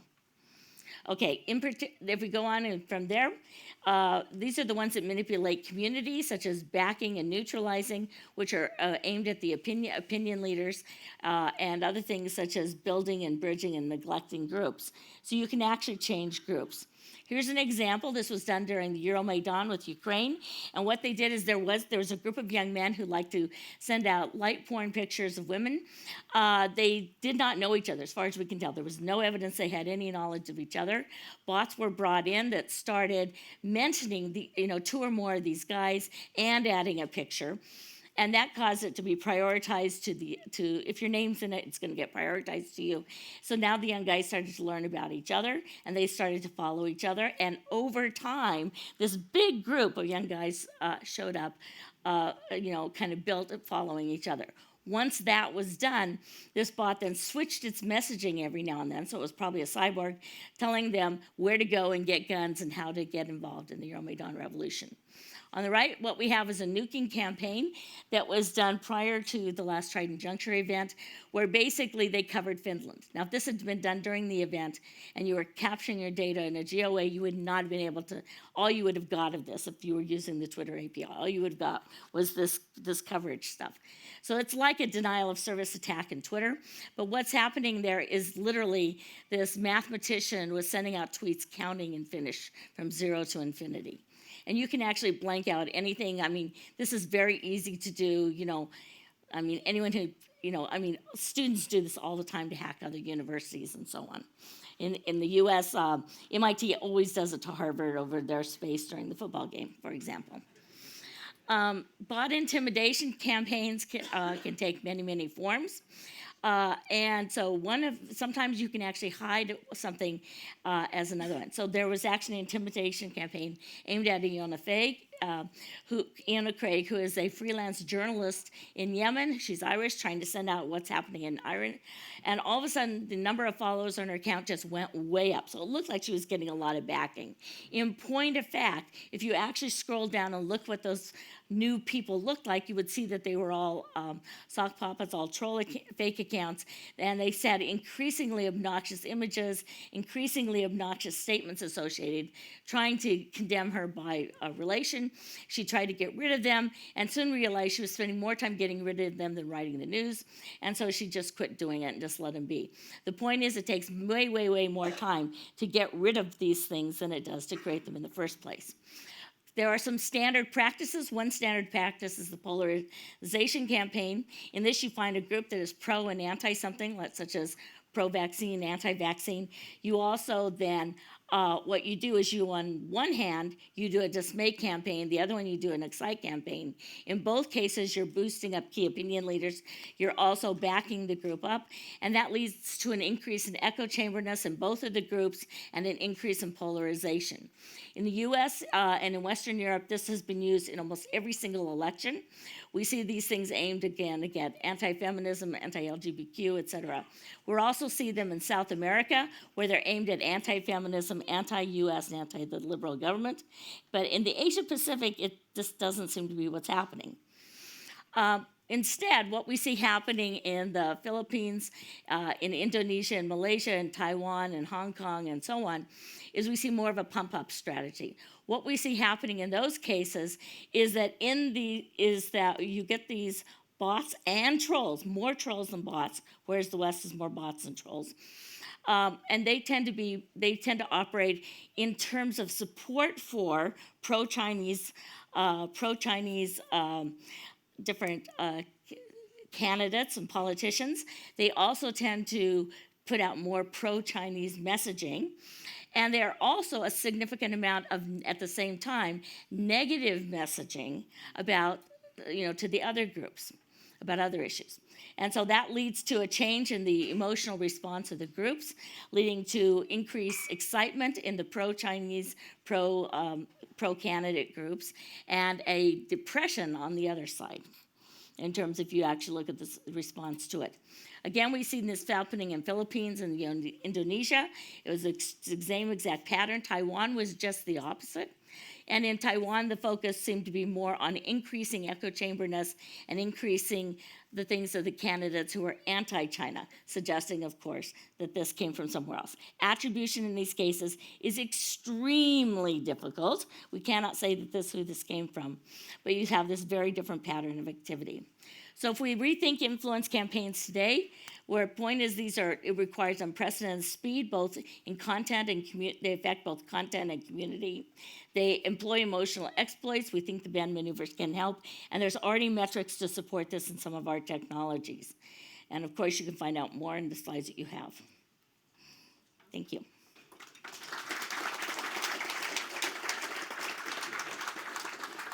Thank you very much. All right, we have one more short 50-minute talk before we set this up for a panel debate. Katie Woodward, she is the principal psychologist working in the Human and Social Sciences Group at the Defence Science and Technology Laboratory in Hampshire, UK. So that's the equivalent of FFI in the UK, as far as I have understood. Has anyone seen the movie Minority Report? Tom Cruise, Steven Spielberg movie. The premise there is that you have a group of policemen who can arrest people before they do something wrong, just because they might be doing something wrong. Now that's a bad thing, but you could also look at technology and technological development and maybe see what happens in the future and take it as a good thing. And that's something we talked about yesterday. Katie, I asked you about your anecdote for a time you were tricked. Indeed. You told me about when you were 17, you went to Gran Canaria and you lost all your money, £20, in a card game scam. Indeed, 3-card Monte. I've learnt my lesson. It's easier than it's harder than it looks. So, right. I'm from Defence Science and Technology Laboratory in Hampshire. We do high-impact science and technology for defence and security. And we work on the most pressing challenges that we face going forward. We also collaborate with academia, industry, and our peers, both national and international. One of the most pressing challenges that we've seen coming up in the more recent years is the idea that in the information age, it's not just who armies wins, but whose message wins. This has required quite a different change in mindset for how we approach. Now, this image and this quote is taken from a publication that's available on .gov.uk, Information Advantage. It's a joint concept note that was published in June 2018. Within it, it situates the challenge of the information age and how we get information advantage over our adversaries. It looks at, there's a statement within there that says behavioural analytics is going to be a game changer. It doesn't go to define what behavioural analytics is. So in 2018, we were trying to work out what is this new emerging. It may be synonymous with computational social science, but really it's the blending, it's the interdisciplinary look at how can we start to understand a context-specific insight into behaviour with the data we have available. So how do we use data science tools and techniques and blend them with human science, research methods, technologies? So we didn't want to spend time admiring the problem. The publication of the joint concept note that's available, as I say, on the .gov.uk website allowed everybody to look at the problem, and therefore we didn't need to do a great deal more discussion around that. So what we looked at is how can we exploit the best ideas? So hot off the back of the publication of the joint concept note, we looked at designing a competition to industry and academia to understand how we can exploit the best ideas, products and services and get them into operational use. Now, the reason I talk about this here is that we launched a competition, and this was a different way for us to do our research because we opened this fully open official competition using Defence and Security Accelerator, which is a cross-government organisation that brings together and finds and funds the best technologies. So that was opened by the Secretary of State of Defence in December 2016, and it allows us to put forward to industry and academia a challenge. So not a solution that we're looking for, but it allows us to say, help us understand this area of behavioural analytics. So we launched the competition actually launched it in the August of 2018. Contracts were awarded from February to October 19, and we're just preparing for our phase 2 launch. The difference between a phase 1 and a phase 2 is phase 1, we were interested in some really basic parts of, have you got an idea? We'll provide some funding to see if you can get to proof of concept. Phase 2, what we're looking at is, can you get past proof of concept? Can you show us that this could actually work? So the Minority Report reference is also important because we launched this, as I say, in August 2018, and the British newspapers picked up on it really quickly, that British spy chiefs were developing Minority Report style tech. What's really good about the coverage, although when we read the headlines it was a quick, is they talk about the legal, moral and the political context in which we need to be able to do this. And that's something that very much the competition document talks to. So we launched the competition. We had 65 proposals submitted to us. The other point I want to highlight is the proposals we had included 27 from micro organisations, so 1 to 3 employees. So in some cases, people working at the kitchen table that had a really good idea and we thought it might have merit. Small and medium enterprises, 13 of our large typical primes, and 18 proposals from academia. Once we receive a proposal, it is assessed by 3 independent reviewers, all with expertise in the field, so that we can measure its level of innovation. And we awarded 28 contracts. There's a long link there. You can see all the contracts online, but if you Google databehavioranalytics.gov.uk, you can also see the list of the titles and the values that we awarded. The other important thing is 14 of these suppliers were new to working with defence. So not only are we funding ideas to get things off the ground, but also introducing new thought into from our traditional pool of suppliers. So then just to give a moment on some of the things that we funded. So this one here is Cranfield University's research. They put to us a proposal that looked at cognitive hacking. So what they proposed to do was actually look at aspects of context credibility and information validity, and try and look at psychological levers and see where they can map each of those aspects. And what they actually did was built a model that used mathematical formula to put them into quadrants so that we can start actually looking at which parts are being exploited in which contents. what they found is that, unsurprising to us, but it's nice to have the real evidence behind it, is that actually context credibility is really, really important. So the channels in which information is promulgated has a really significant effect on whether or not people are go on to believe it. What it shows is a psychological backdoor to influence, and so it allows us with our algorithms, therefore, to be able to see where that might be being used and see where information might be being exploited. Another one of the proposals that we looked at was human-machine detection of online-based malign information.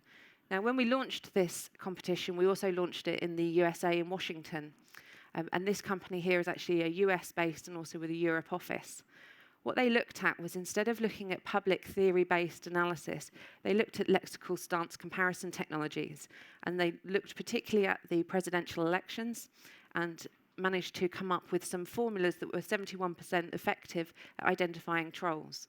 Now, the algorithms that go behind that means that we can actually then start really picking apart where that performance edge is.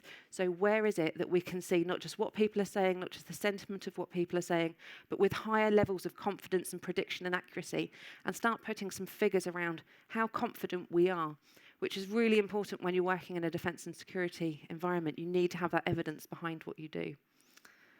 And then lastly, moving to actually what we do about all of this. So intervention-based work. A very small company, Trimeteus, with PA Consulting, put to us a proposal to look at intelligent insight, so combining the COM-B model, which is capability, opportunity, motivation, as the indicators of behaviour. It was originally developed in a healthcare setting, but they figured, how can we do this with machine learning to see if we can provide some supportive analytical tools? This is interesting as well because they looked at football violence and they looked at online discourse, and they looked at how predictive that was therefore of offline behaviours. And finding that actually you do need to look for the sentiment, you need to look for all of the capability. They categorised each of the sentiments they had, finding that if you look at those areas distinctly, if you look at just capability and motivation predominantly, I mean, people also think about, well, what is the motivation behind these campaigns? But that alone appears to be a really poor predictor as to whether or not that's going to lead to any action. You need to look at a real holistic picture. So these are really foundational pieces of research that have allowed us to provide funding to companies in industry and academia to get their ideas off of the ground. All of them have now delivered to us their proof of concept research. We're in the process of providing that into a package that we can then share with people some of the key insights that have come from those contracts. And I'd particularly like to draw your attention to phase 2, because phase 2 we will launch next month. You are very welcome if you are in industry, academia, you're very welcome to apply. All the competition documents will be online on the .gov.uk website in March. And it's a very short form contract, and so if people think, well, working with defence, that will take forever, we go through a process of reviewing each proposal, working out if it's the highest innovation as well as its feasibility. And then after a decision conference, we can have people on contract around 3 weeks later.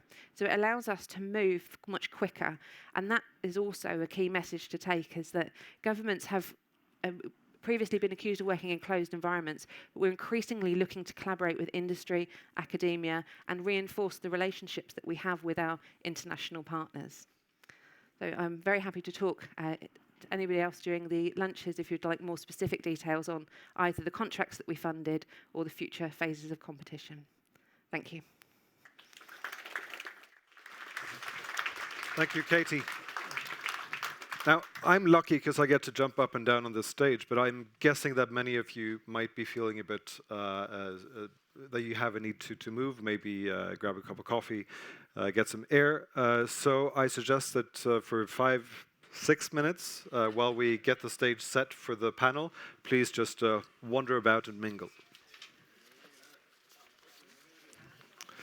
All right.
Skal jeg stå her?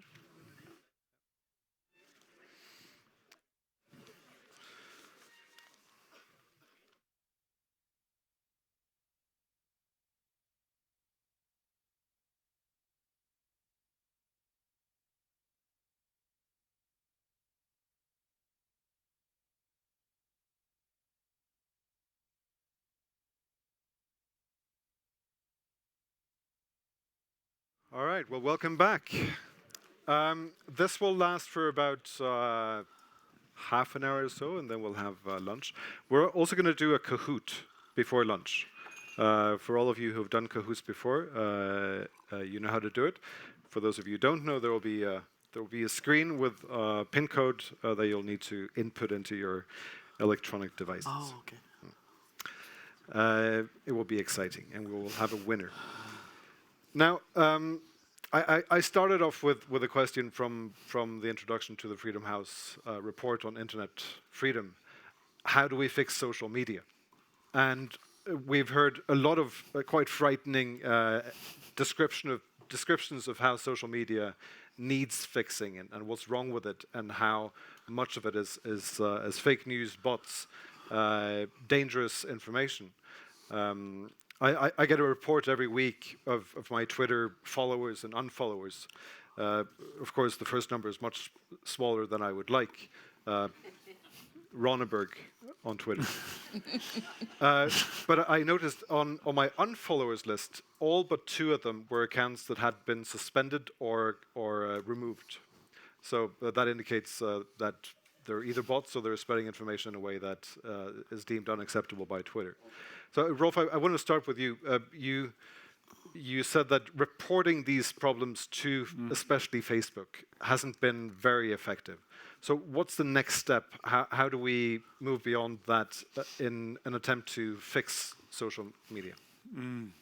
Well, I think reporting can be effective. It depends a lot who you are. We conducted this experiment through subcontractors who used their own fake accounts. I suppose when they were reporting, they were genuinely fake accounts as well. So if you have some sort of authority associated with your account, that probably weighs into how reporting is interpreted. Certainly, we work with the Latvian Ministry of Defense, etc., and they have much higher success rates than what I reported in this study. But I think initiatives like the EU Code of Conduct are very important, and getting them the companies to sign up to deliver reports periodically. It's just we should have different criteria for what they report in these findings. They shouldn't just be listing how many accounts they've blocked from joining the platform. There have to be more meaningful measures. And the type of research that we did, where we went in and in a controlled way manipulated the platform and then tried to measure how much can you get away with, that in a way that's some sort of audit. Now, NATO Stratcom isn't the organization that should be doing that. It should be someone else, but it should be somebody's job, probably, to actually inspect and report and see are there improvements over time within this space. And as soon as you start measuring something, companies start optimizing for that measure, which might result in a better end state. The other thing to say is that fake activity on the platforms, it doesn't really hurt the business model, except from a PR media perspective, because bots are really active users. Active users correlate with stock prices. Everybody's happy, right? Fake views, they also generate ad revenue the same way as authentic views do. So there isn't the same incentive structure within the business model to actually tackle the problem at its core. Eskil, you might think that you were off the hook because I didn't ask you for your anecdote about when you were tricked. Tell me a story about when you were tricked. Damn it. Just now. Yeah, I think maybe, just now. I think maybe, I could think of one. Maybe duped is the right word. It was 20 years ago in college. I was paired with, we were doing a class on international negotiations. I was paired with a very sweet Chinese girl, very quiet and shy. And we were going to do negotiation training. And being, the naive Norwegian guy, I came to this thinking, yeah, we'll just hear each other out, we'll find an agreement, and this is going to be fine. No. That's not the attitude of other people, I realize. And she completely, I don't want to say a bad word, but I really lost that one. Because I was too naive thinking that we had the same approach of finding a common ground and mutual benefits. That was not the case. But you learned your lesson. A question for you, because most of the audience here is Norwegian. And you had in your scenario, you had a very specific example of how information can be manipulated. But apart from a military exercise like that, what kind of disinformation campaigns can we see in Norway? What groups are targeted, and who should be extra aware of these types of campaigns? I think we all should. If you look at how planned, so the difference between a planned campaign and just sort of random fake news is the planned part. And what I would do as a PsyOps officer is try to, if I'm trying to, the effect that I'm going after is to create division. I want to try to get people to fight in between themselves. So of course, using existing lines of conflict, that's a very effective way of doing it. And in Norway, we have many of those, and in other countries too. Of course, in Norway, you have north versus south, you have city versus country, you have the wolf. Just look at the media picture any day. You can see a lot of trending topics, and just using one of those to create the division is one of the most effective ways, I would say. I'll open up the floor to questions in a minute, so have your questions prepared. Katie, in the UK, we heard the State Secretary talking earlier today about the need to collaborate, both within the state and between states. Could you tell me something about how that is done in the UK? How do you organize the work to prevent and to counter misinformation campaigns in the UK? I mean, broadly speaking, it's through trust and personal relationships, because we work very effectively in a multi-agency environment. We're responsible for defence and security. But many of these relationships are because you know somebody. It's really hard to formalise the arrangements in these areas, because you mentioned about whose responsibility is it to do what. And this is an area that has evolved quickly, and there aren't clear definitions between whose responsibility it is to do what. We have military levers, diplomatic levers, we have criminal justice levers, economic levers that we can use, but bringing that together in a fused joint environment is very difficult practically, and that's why, like we spoke about working in a NATO alliance, working with our friends, that's why that's really important, because it's often who you know to make that multi-agency dream happen. If you would like to add something, the rest of the panel, then please do so. I saw a question in the audience here. We have a microphone there, if we can bring the two together. And please introduce yourself. Yeah, my name is Sunniva Meyer. I'm working as a researcher at the Institute of Transport Economics here in Norway. I have a question about who are more vulnerable for such these social cyber attacks. Do we have any research on that? Yeah. Is it aimed at a specific person in the panel? Or Well, I was the one who had that phrase. Everyone. No one is more or less vulnerable. That's you've got to get that in your head. You are just as vulnerable as your teenager, and your teenager may actually be more resilient to a social cyber attack than you are. One of the things that people keep forgetting is that we are not nearly as competent as we think we are. Everyone here has been attacked. Everyone here has been influenced. All of our views are tainted. So you have to be vigilant and check yourself. Are there other communities? The young are, the red pill situation of the alt-right. They definitely have shown a great deal of vulnerability to certain kinds of attacks. But there's always an attack for you and your group. But our real concern a lot these days are the young people who are disaffected and lonely and in need of connection. But anybody that you know. You can only see their outsides. You can't see what's going on inside. It can happen to anyone.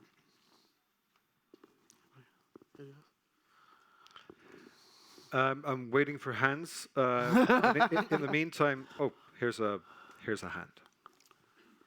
Thank you. My name is Kåre Hauge. I'm a retired Norwegian diplomat. In Oslo, we have a famous case of the Norwegian Broadcasting Corporation fooling a whole school, a college, into believing that there was a girl coming from South Africa to join the school. The only one in the picture, in the loop, was the rector, the principal of the school. All the other students did not know. Nobody else knew. And there was a big discussion afterwards. Is this the right way to teach our young ones how to be skeptical of what they find on the internet or not? What do you say, panel? Thank you. Well, we'll hear more about this or the attempt to spread false information to one school after lunch. But if you had any comments to this question of vulnerability, so I would say that what we've seen is that this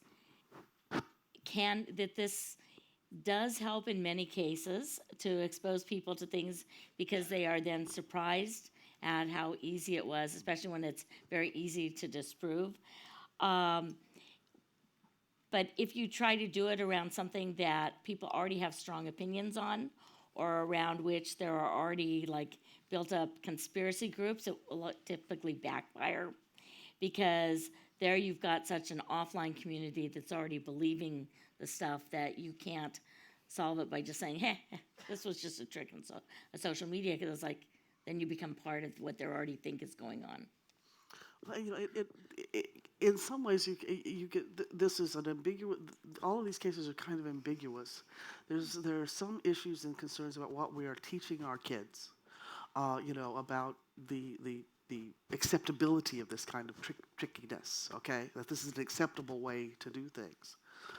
And you can also argue that by creating that kind of surprise, you can the notion that it can't happen to me, that I'm too smart for this, that I'm not, you know, that's never going to happen to me, is disrupted. We definitely are in gray areas, and I don't think that there is any definitive ethical stance that we can take here. I think we need, as a society, in the Norwegian society, the answers may be different than the American society. I'm from rural Texas. The answer there about its acceptability, because we're talking about moral values. That is a deep, deep question. We have a question down here and then later there. Good morning. Tristan Perry from the U.S. Embassy here in Oslo. I think we all can agree this is a problem for Western democracies, and I want to thank you all for your presentations. We've heard a lot of defining the problem and identifying some of the types of attacks and malign influence. I wondered if you could offer to Western governments, government spokespeople, and other people who struggle with this in this room some of the solutions and answers, what the most practical ways and resources are. Tiny question. So let me point out that the research on countering disinformation is in its infancy, and a lot of people are working on it, but not a lot is known. But one of the things that we have, and this depends on the kind of disinformation attack, one of the things that does work is a more participatory democracy involvement of individuals. So, for example, I know this is going to sound trivial, but we've actually been tracking the Marvel movies and how people respond to things like Black Panther, et cetera. And what you find is there's all these disinformation campaigns around those. But many of them are stopped by other people getting online and simply calling them out. So that's one of the things to work on, and encouraging your citizenry to do that. The other thing that we've seen work in many cases is the use of satire. Again, that can work. One thing is that educating your celebrities, okay, to not go online and support disinformation campaigns is important, because a disinformation campaign will last twice as long or more if you have celebrity endorsement, okay, of it. The other kinds of things is teaching your politicians to not follow back everyone who follows them, because most of the people they're following are bots, and that gives credibility to them and makes it harder to get offline. So there's a series of things like that that we're beginning to start to see. If I could add to that point as well, one thing that I think is really important is that we encourage our decision makers to consider their approach to risk, because much of the issue about this environment is how much we don't understand the first, second, third order effects of information and disinformation campaigns. And having an understanding of your risk appetite for operating in this area, we see our adversaries have a huge risk appetite. They will try many different campaigns. And so it's an interesting, I'm not saying that's a solution, but it's an interesting question for people to consider when they think about solutions in this space. Eskil? Yeah, and talking about our leadership, I found from experience that a lot of times you can see that, or at least it's a speculation, that the effect that an opponent wants to achieve is exactly to stress you out, to make you run around in circles and be like, God damn it, this is happening and this is not true. What are you doing about this? And this is crazy, and it hampers the decision-making process. So what I've had experience from doing specifically in the past is actually just designing, or actually red teaming this, designing a very simple framework to show that, yeah, this is going on, we're expecting this, and this is what's happening. And a very simple analysis will just show you that this is the effect that we're going after. So, and that can sometimes be very effective, because you realize that you can't shoot down everything that's going on, but you can try to be calm and understand what's going on and make the right decisions and not let it hamper your decision-making process. Well, since this question came from the US Embassy, and one of the most known cases we have is obviously the US election in 2016. And I'll ask this question to the two Americans on the panel, is the US better prepared this year than in 2016 in terms of that type of attack? The joke is I can neither confirm nor deny. On the one hand, we are more vigilant. On the second hand, we know a lot more. But being vigilant and knowing a lot more doesn't protect you necessarily. 2020 is going to be a great test case of sharp power competition. And I want to urge people not to rush to judgment.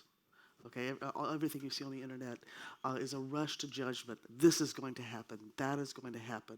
And it has to do with the high anxiety about the outcome and the high fear factor, which screws up our heads anyway. And I keep telling people it's not a sprint. You can't. It's a marathon, not a sprint. And let's see how it happens, and keep calm and stay committed. And if we can get enough people to take that stance, we have a chance. So, in a sense, yes, the U.S. is in a way better prepared, particularly at the citizen level, because since 2016, hundreds, if not thousands, of small companies have started up in this space to actually promote information, promote and tell you when things are disinformation. The technologies are better. There's now 10 new centers and universities focused on disinformation that did not exist then.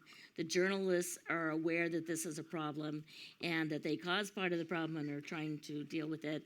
On the other hand, what we already saw based on the 2018 election is that the exploits that will be done will be slightly different we're expecting different kinds of influence campaigns, and predicting what exactly those will look like, can't do that.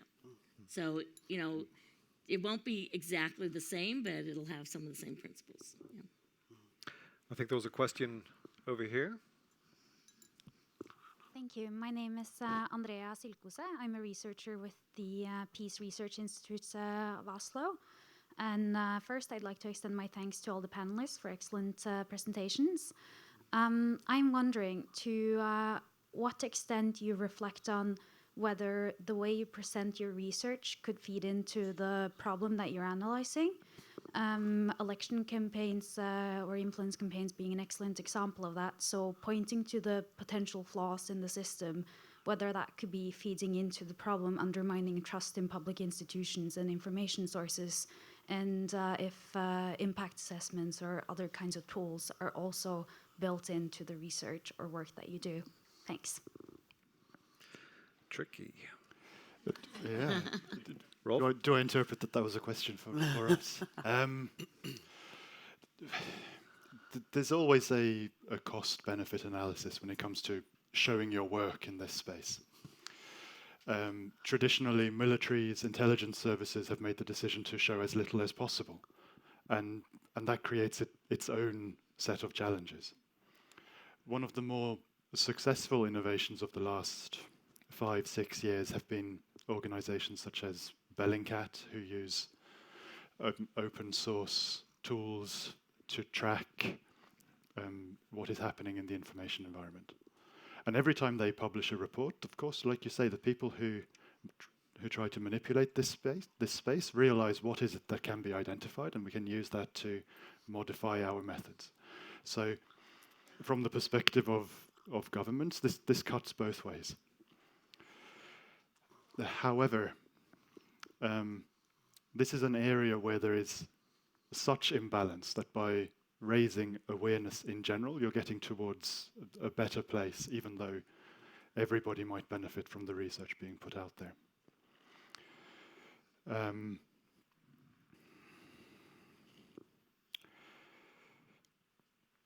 And we should remember that the manipulators, they measure what works and what doesn't absolutely all the time. So, for instance, my Twitter bots, I'm sure the company that runs those probably haven't seen this presentation.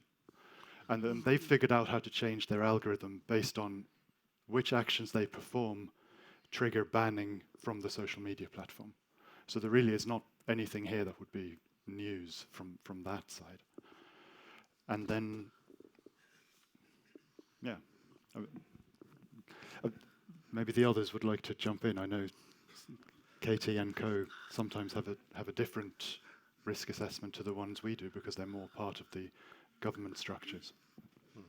I mean, certainly many of the work that we do is sensitive, but we've moved towards a much more open stance on the problems that affect a wider community, because the risk that when you start classifying the work that we do is that you create its own stovepipe of research. And so it is that cost-benefit analysis that in an area as so significant as information environment, we need to work together, and therefore we have to do that cost-benefit calculation. Well, exposure and vigilance are two important tools for the public to have. You know, if the public is aware that these things happen, if they're aware of what deep fakes are, then it will help them to spot not only deep fakes, but also other kinds of what we call shallow fakes. They'll begin to take a different stance to their relationship with social media. In 2016, I think Americans were just like, I could take this and go, they were just like swimming in it, and they weren't even thinking about the toxicity of it at all. And now I think maybe 30% of the American public is pretty aware, and they have friends, and their friends have friends. So I think that for much of this, the risks outweigh the benefits. That being said, you don't know that we're telling you everything. So there is that.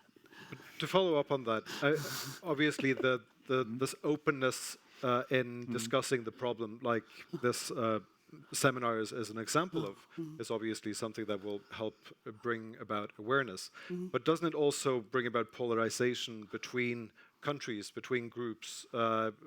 It's easy to see this as one side against the other. What's the risk involved there? I think when it comes to the bulk of the quantitative work we've done, I don't see I don't see that it works like that. This is actually, when we started doing this, we thought we would be studying Kremlin disinformation.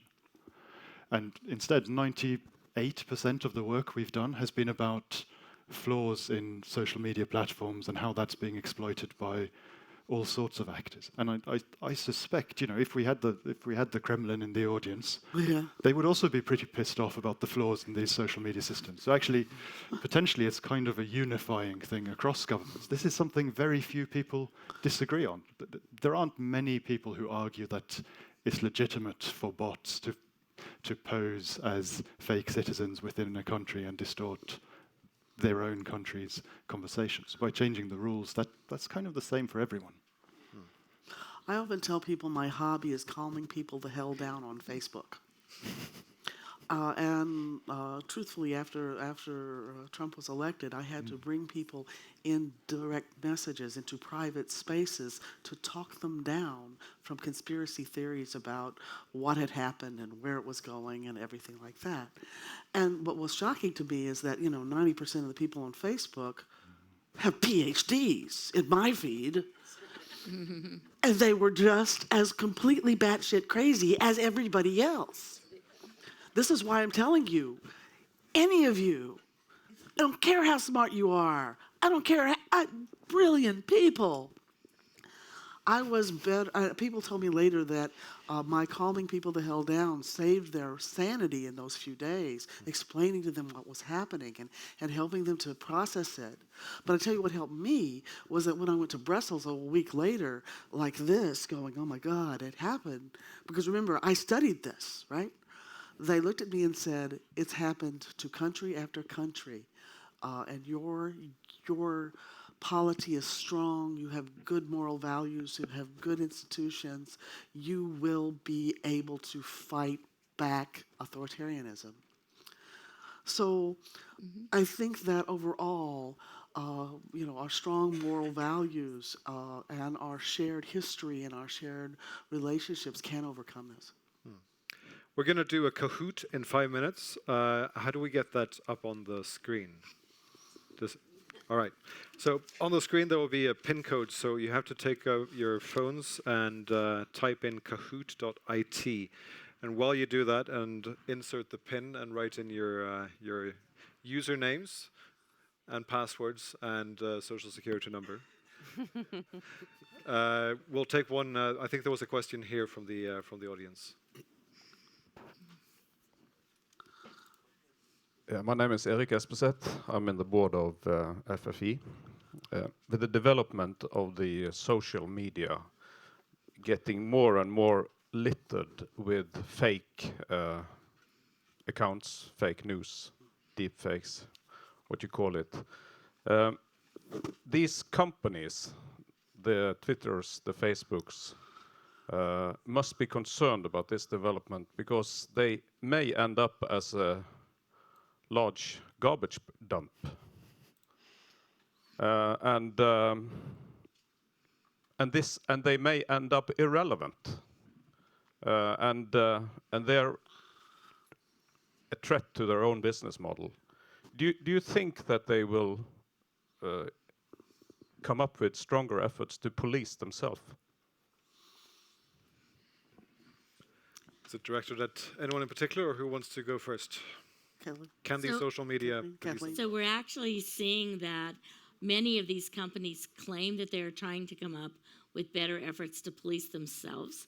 But as was discussed earlier, it's against their business model. And often when they come up with a better effort, they often only propagate it to a single language group. So for example, when Twitter and Facebook decided to counter ISIS, they only did it in English. How effective is that? Just saying. But the other thing is that they are worried about not so much how they themselves can stay relevant, but they're worried about it in the context of that it's very easy to form new social media companies. And as new social media companies come into play that have stronger controls, if you will, for this kind of stuff, there's a concern that they will become irrelevant because these new ones will take over. You know, so they're actually fighting against the development of some of these new groups.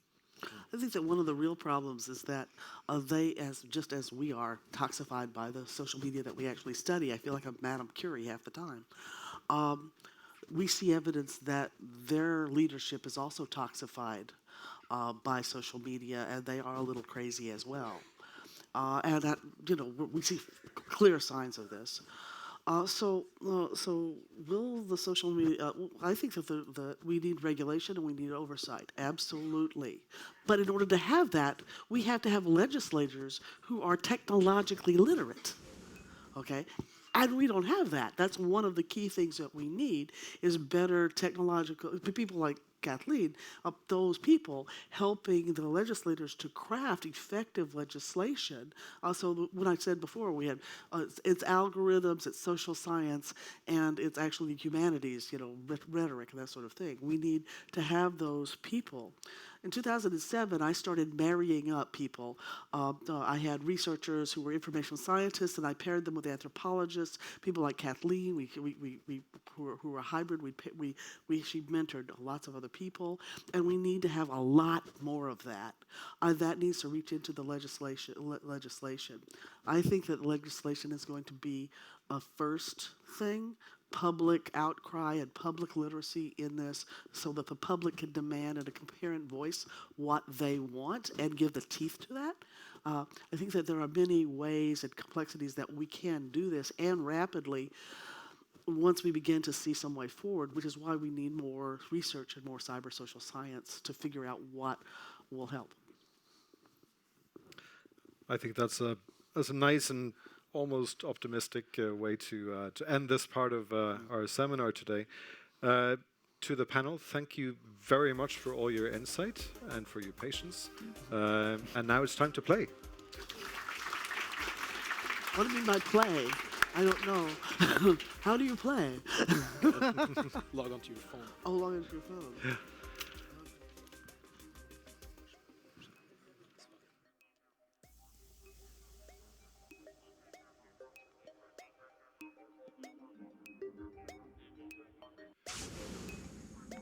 All right, so for those of you who haven't used Kahoot before, what will happen is you'll see a question on the screen, and you'll have different alternatives under that question. On your phones, you'll see various symbols for the various options for the question. We are 70-some. All right, and a lot of very secretive names here I see. I don't know what that means. Are we ready? Nod? All right. All right, so question number one.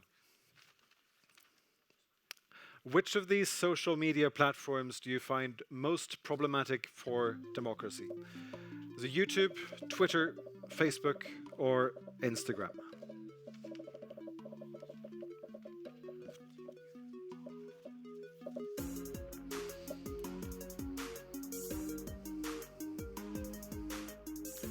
Looks like most of us have answered. This is more of a poll than a quiz. All right, Facebook seems to be the main problem here, according to this room at least. So if anyone here is from Facebook, take note. Next question.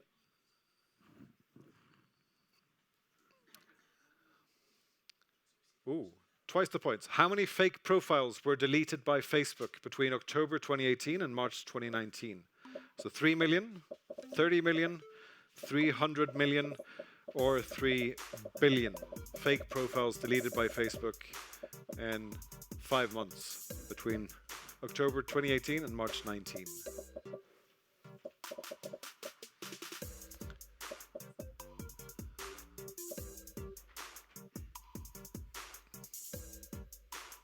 I haven't seen these myself, so I'm excited. Well, the answer was 3 billion, and 19 of you, it's a very, very democratic way of, of voting here. The 3 billion accounts. That seems incredible. So obviously the problem is massive. And in the lead, we have Mr. or Miss Hai, also figuring in a slightly different version as number 2. All right, that can change. Question number 3. How many of the monthly active users on Facebook were fake accounts in the same time period? October 2018 to March 19.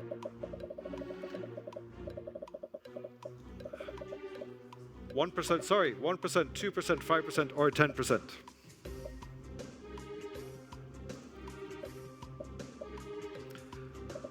Monthly active users were fake accounts on Facebook.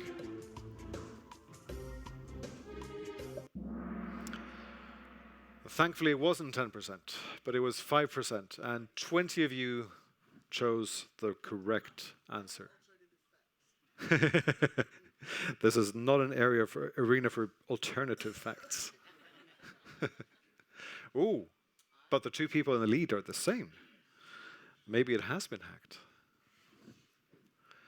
All right, question number 4. Which of these groups are excluded from Facebook's fact-checking? Is it Russian citizens, politicians, users below the age of 13, or marketing agencies? Excluded from Facebook's fact-checking.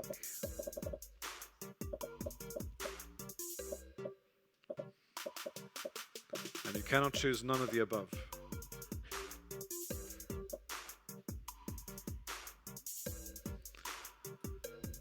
And now for the great reveal. The answer is politicians. Excluded from Facebook's fact-checking. So remember that before you vote. This is incredible. The same people at the very top. Do they work for the FFI? Final question before lunch, and twice the points here. Twitter deleted 70 million fake profiles in July 2018. Which state leader lost the most followers in terms of percent? Was it Donald Trump, Paul Kagame, Kim Jong-un, or Recep Tayyip Erdogan? So was it the President of the United States, Rwanda, North Korea, or Turkey who lost the most followers in terms of percent? It was Paul Kagame of Rwanda, and 5 of you knew that. And I'm interested to see if Hai and Hai were among those 5. We will find out now. No, Lavrov came to the very top. Will you identify yourself, Lavrov? There you are at the back of the room. Congratulations, you've won the quiz.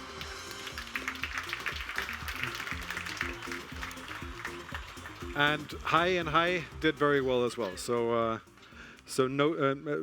thank you to you too. All right, it's 11:37. Lunch is at the back of the room. If we all meet back here in 30 minutes, and we'll keep going from there.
hope you've all had something good to eat and some coffee, and that you're fresh-faced for this final séance.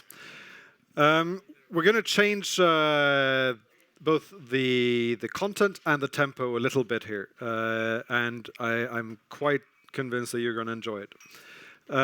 Most of you are probably familiar with Lillestrøm High School just north of Oslo, and what happened to them last autumn when the TV program Folkeopplysningen from the state broadcaster NRK decided to pull a kind of prank on the students at this school and try to get them to vote for the Center Party at the elections last year. That turned into a big story, and much of that was based on misunderstanding and maybe not making all the phone calls one should make. We'll get back to that later. But one clear consequence of that project was that the FFI approached the students at the media course at the school and asked them if they wanted to participate in a project of their own, and to see how easy it is to make a disinformation campaign. And to hear more about this, I'd like to welcome to the stage 4 students from Lillestrøm High School. Emma Lorentzen Bergdal, Sara Berntsen, Julian Hoftaniska Christiansen, was that right? Yeah, thank you. And Cohen St. James. So thank you very much. Oh, come up to the stage, please.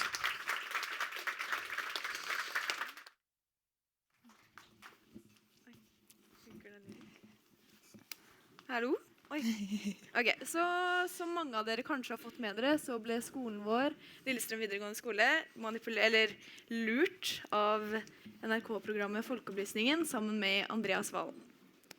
Andreas Wahl da en norsk fysiker, og gjennom programmet Folkeopplysningen så forsker han på ulike temaer. Og i episoden Make Lillestrøm Great Again så besøkte de Lillestrøm videregående skole, og de prøvde å manipulere skolevalget vårt ved hjelp av sosiale medier. Og de skulle da teste ut hvor utsatt demokratiet vårt for påvirkning ved å infiltrere elevenes sosiale nettverk. Etter dette prosjektet så ble rektor kontaktet av FFI, som hadde et oppdrag til oss. Nå var det vår tur til å prøve å manipulere. Oppdraget var å vise i praksis hvordan man kunne laget en kampanje som kunne påvirke noen, eller endre meningen til noen om forsvaret. Ja. Dette kunne vi gjøre ved bruk av løgn og falsk informasjon og overdrivelser. Klassen valgte å fokusere på førstegangstjenesten, siden dette noe vi selv står ovenfor og føler at vi kunne relatere til. Vi i klassen valgte også sosiale medier som plattform, fordi det lett å nå ut til ungdommen kjapt. Ja. Tanken var at dette skulle bli spredt og gå viralt, og veldig få vil sjekke om det vi legger ut faktisk stemmer, og dermed bare dele det videre og spre falsk informasjon og falske nyheter uten at de kanskje klar over det. As some of you might know, our school was manipulated by the NRK TV program Folkeopplysningen with Andreas Wahl in autumn. He's a Norwegian physicist, and on the program he researches different themes. In the episode Make Lillestrøm Great Again, they visited a high school, Lillestrøm, and attempted to manipulate the school election through social media over a 6-month period. They wanted to test how vulnerable our democracy is by infiltrating students through social networks. Ja. Og i denne presentasjonen så skal vi vise dere resultatene av produktene som klassen vår har laget. Og dette bare en illustrasjon og et eksempel på hvordan man kan manipulere. Og det viktig å huske på at alt vi viser dere i dag falskt, og at det ikke lov til å bruke produktene. After that occurred, our principal was contacted by the Norwegian Defense Research Establishment, also known as FFI. They had a request, and now it was our turn to manipulate. The request was to show in theory how one could make a campaign that could change the opinion of some about the military. We did this with use of lies, false information, and exaggeration. Our class chose the military draft service because it's something we have ahead of ourselves and something we could all relate to. One sec. In this presentation. Yeah, in this presentation, sorry. I can't get.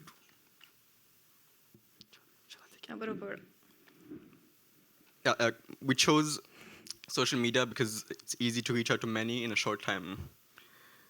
In this presentation, we're going to show you the products of our class, which they made. But just a reminder, they're all illustrations, an example of how one could manipulate everything. We're going to show you that everything we're going to show you is false. Thank you.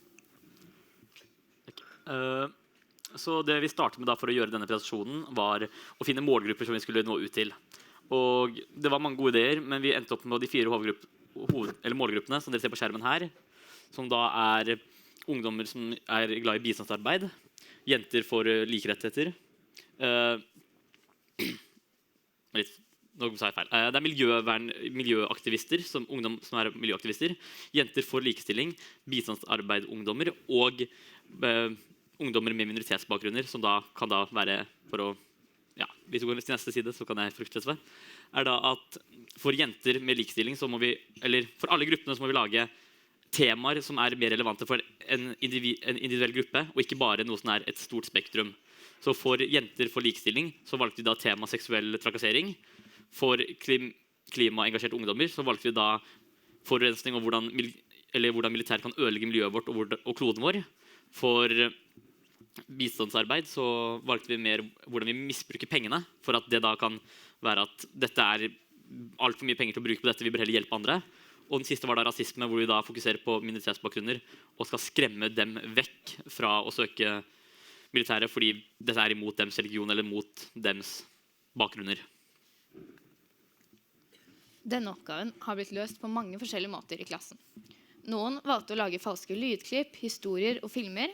Andre lagde plakater og bilder, og alle sammen gjorde om på noe tall her og der. Vi valgte også å fokusere på å bruke de 3 appellformene, da spesielt patos, som spiller på følelser, fordi dette noe som treffer, og noe man husker. Ja.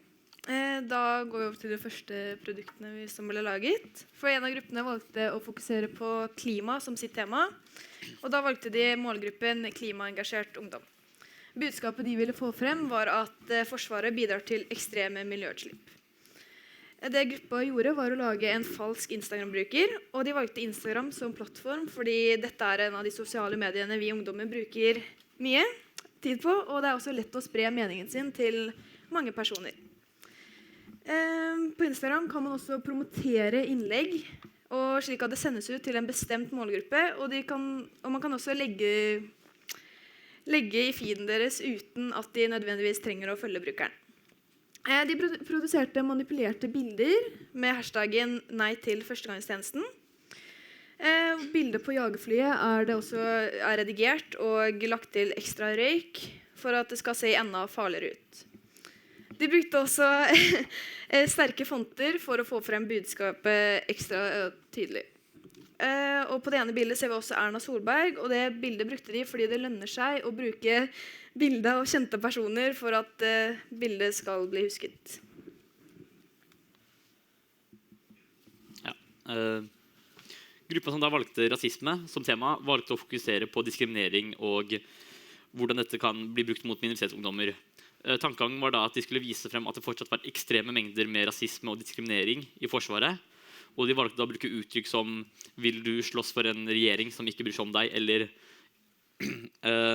«Vil du beskytte en regjering som undertrykker din region?» Eller den siste som også ganske fin at «Vil du drepe dine egne under kriger?» Og dette treffer jo hardt fordi dette som sagt spill på følelser. Og de valgte å spre disse uttrykkene gjennom en falsk Facebook-side som dere kan se her på skjermen da, som da unge minoriteter som vi har lagd selv for å spre disse og få det virke som en reell Facebook-side. Noen av elevene valgte misbruk av penger som sitt tema. De ville fremme at pengene som for eksempel brukes til jagfly, heller skulle bli brukt til barn i sult. De valgte målgruppen ungdom mellom 15 til 18 år, som for bistandsarbeid. De lagde en video som jeg skal vise dere nå, med ganske grusomme bilder fra krig og overdrevne tall.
Denne videoen spiller veldig mye på følelser, og en video man lett husker.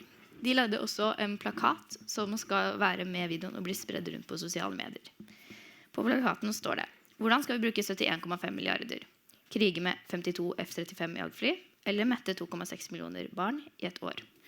Disse tallene fra både plakaten og fra videoen da falske. Ja. Det er ganske mange grupper som valgte å fokusere på temaet seksuell trakassering, siden det også veldig mye arbeid mot det nå til dags. Og noen av målgruppene som ble valgt var da jenter 17 år for likestilling og som interessert i førstegangstjenesten.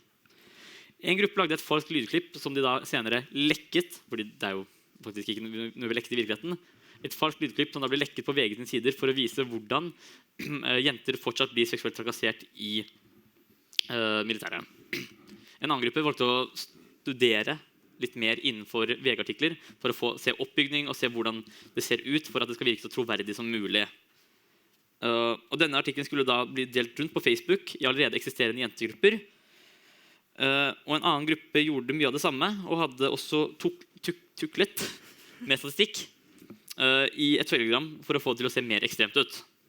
Den siste gruppa lagde en plakat som skulle bli spredd rundt på sosiale medier, og de valgte å spre denne plakaten rundt på Instagram, siden dette da det mest brukte sosiale mediet av jenter i denne målgruppen. Og de lagde også en film rundt plakaten som skulle bli spredd sammen med denne for å da gjøre følelsen av seksuell trakassering og vise effektene litt sterkere.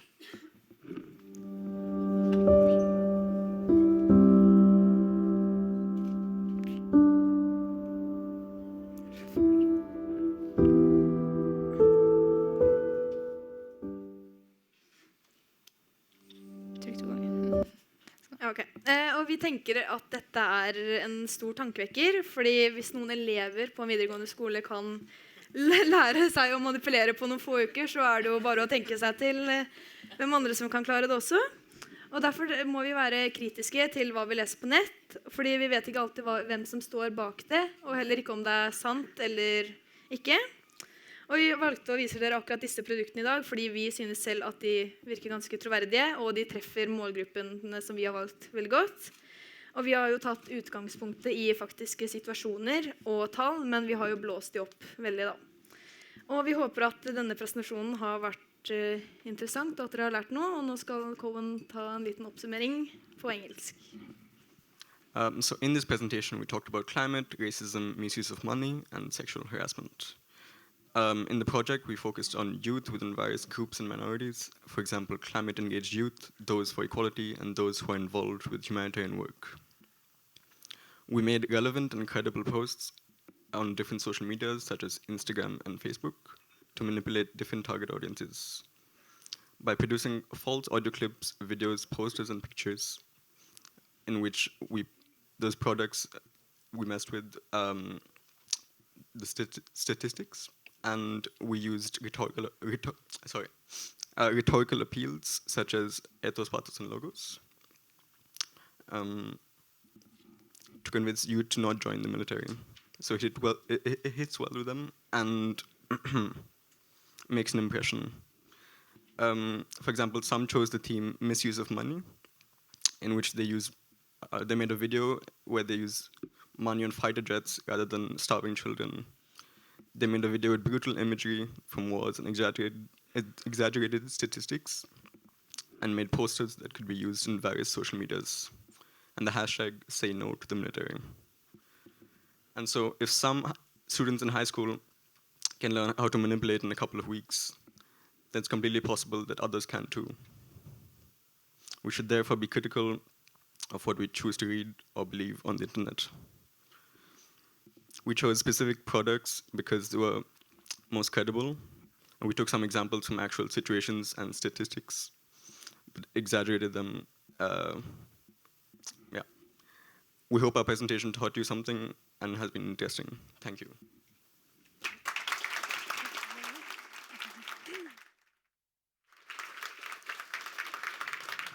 Wow.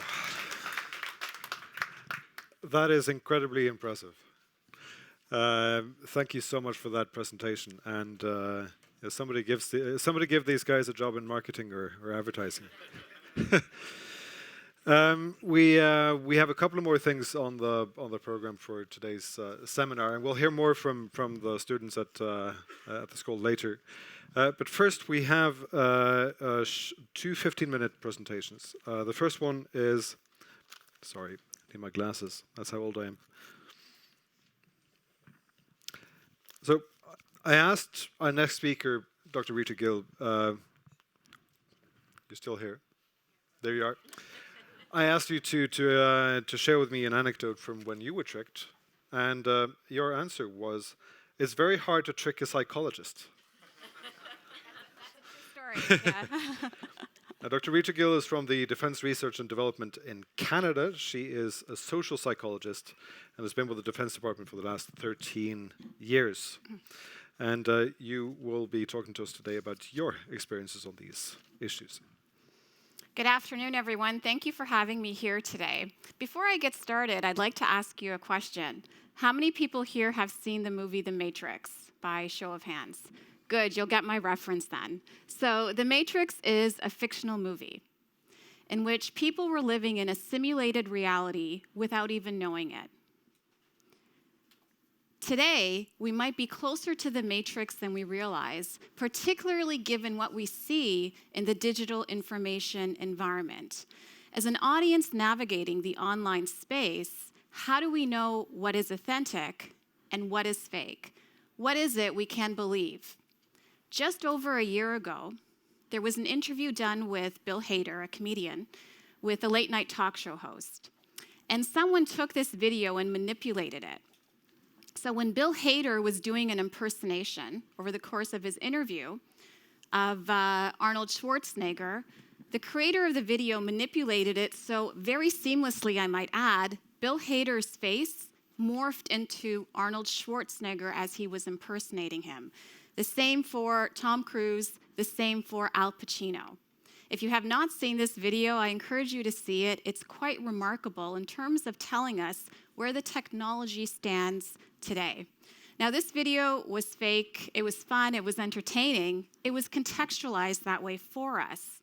But in other cases, we can see how the online audience can be easily misled or deceived into believing what the creator would want for them to believe. We see a number of benefits with the digital information environment. The ability to expedite humanitarian assistance, to draw attention and action to social injustices. At the same time, we also see that it can lead to a digital war. Our adversaries have effectively weaponized the internet and weaponized social media. Now, in using the term weaponization of the internet and weaponization of social media, I recognize that it's a term that does not resonate with everyone, because when we think of a weapon, we traditionally think of a gun or a tank that has a high degree of precision with its target. Whereas when we talk about the weaponization of the internet and social media, that same degree of precision with the target simply isn't there. So for some people, using the term exploitation of the internet and social media resonates a little bit more. My personal opinion, and this is just my personal opinion, is that the definition of weapon needs to be updated in order to reflect the current capabilities that we see in the information environment. As we all know, Russia employs several deceptive and manipulative tactics to achieve their goals, information maneuvers. And to be clear, these information maneuvers are not new. They are part of the old playbook of Russian active measures. So, what is new? The medium. The ability to deploy these information maneuvers on a platform that provides instant access to audiences. Ben Nemo further broke down Russian information strategies into the 4 Ds of disinformation, which was covered earlier, and there is a test, so this is just review. Dismiss, distort, distract, and dismay. What's the goal? To hijack the audience's critical thinking. And the most effective way to do so is to use a narrative that has an emotional charge to it. For instance, the Lisa rape case. Another way is to target someone's identity. And an excellent example of this is the US election of 2016, where plastered all over social media and the internet were these advertisements that targeted someone's identity. So for instance, if someone has a high religious identity, they would be triggered by seeing this. Similarly, if they have a high ethnic or racial identity, they would be triggered by this. Ditto for gun control and immigration. Oops, not yet. So these are just a few examples of how adversaries have effectively used or weaponized the internet and social media to propagate disinformation. So given the pervasiveness of disinformation, Canada, Netherlands, and Sweden, we conducted a joint study to assess several aspects of disinformation, specifically 4. Identifying which military activities are affected by disinformation, indicators of disinformation, identifying techniques, methods to counter disinformation, and how do we effectively foster resilience to disinformation. This is a qualitative study where we interviewed subject matter experts in the Canadian military as well as the Royal Netherlands Army for a total of 18 interviews. And they range from analysts to senior level leadership in the military. An analysis of these interviews was based on identifying recurring responses and recurring themes within each of these 4 categories. For the purposes of today, what I will share with you is the highlights for each of these 4 categories. And if anyone's interested in reading the full paper, please feel free to email me. We're more than happy to share the full paper. So first, let's look at which military activities are affected by disinformation. Here, 3 themes emerged: decision-making, time and resources, as well as public perception. Our participants indicated that if the focus is on debunking a narrative that contains disinformation, then they spend their efforts on planning, responding, potentially creating decision paralysis. So instead of focusing on how do we effectively debunk a narrative that contains disinformation, the focus needs to be on the military having their own compelling strategic narrative, which gives them credibility and at the same time erodes the credibility of their adversary. When disinformation is detected, it automatically disrupts the decision-making process. So the detection alone causes that disruption, and that's one of the goals of disinformation, to cause disruption. Time and resources was also identified as a theme that emerged here. Specifically, in detecting disinformation, if our troops are spending time on processing it, detecting it, reacting to it, that means that they're being distracted from accomplishing their actual tasks and their actual goals. Public perception was highlighted as key terrain in the sense that if disinformation campaigns are swaying audiences to get their popular opinion, to get their vote, then that means that the adversary is controlling what the public thinks and what the public respects. Looking at indicators of disinformation, 3 themes emerged. Source being one of the most significant indicators of disinformation, specifically the website and the author. As an example, Some websites are known for propagating propaganda. And when we come across information from these websites, we automatically know that we need to question the position and the information contained within these websites. Style of writing. This is also an important indicator of disinformation, and it can be more of a challenge to detect because it can be done in a very sophisticated way. As an example, frequently we will see articles start with factual information as a way to draw the reader in. Halfway through, the disinformation will be incorporated. And if at this point the reader is questioning the veracity of the article and the position of the article, the adversaries have it under control because they end the article with factual information to draw the reader back in. Embedded within these articles will be hyperlinks that can lead to forged documents, alleged experts, to doctored video and pictures. Sometimes there are also dead links, meaning they lead to nowhere. And the rationale behind this is that just by virtue of navigating an online article, we see a hyperlink, we automatically assume that it's going to take us to information that verifies the position of the article. Let's look at humor. This is a powerful, powerful way to propagate disinformation according to our subject matter experts, specifically through the use of memes. As an example, in response to British allegations of the Russian involvement in the Skripal poisoning, they released a few memes to debunk that narrative that was put forth against them. Countering disinformation, two themes emerged. First, inoculation. Our participants indicated that it is critical to inoculate audiences to disinformation. How can we do this? They cited the importance of media platforms and the responsibility that they have. Is anyone familiar with the Nancy Pelosi video that came out just last year? I know my American friends will be. Anyone else? Okay. Oh, of course, I know you would too. So in this video, she's a Speaker of the House in the US. She was criticizing the US president. And that video was doctored. It was slowed down to make her sound inebriated. And that is the video that went viral. And despite knowing that the video was doctored, Facebook refused to take it down, stating that it did not violate their community standards. And this can make it a challenge to combat disinformation when it continues to remain on platforms, despite platforms knowing that it's disinformation. Our participants indicated a few other ways to inoculate audiences, effective information practices. They also cited the importance of digital warriors and digital influencers. To know more about this, I'd be happy to share my paper with you.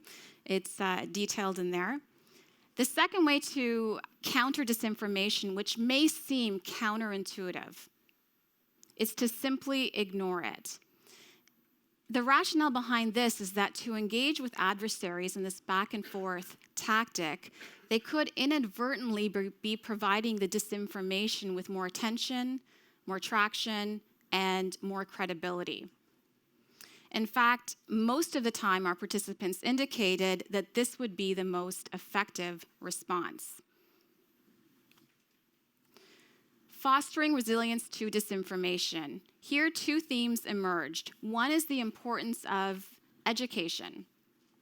That is, educating our military personnel on how they themselves can be a target of disinformation and what to do in that case.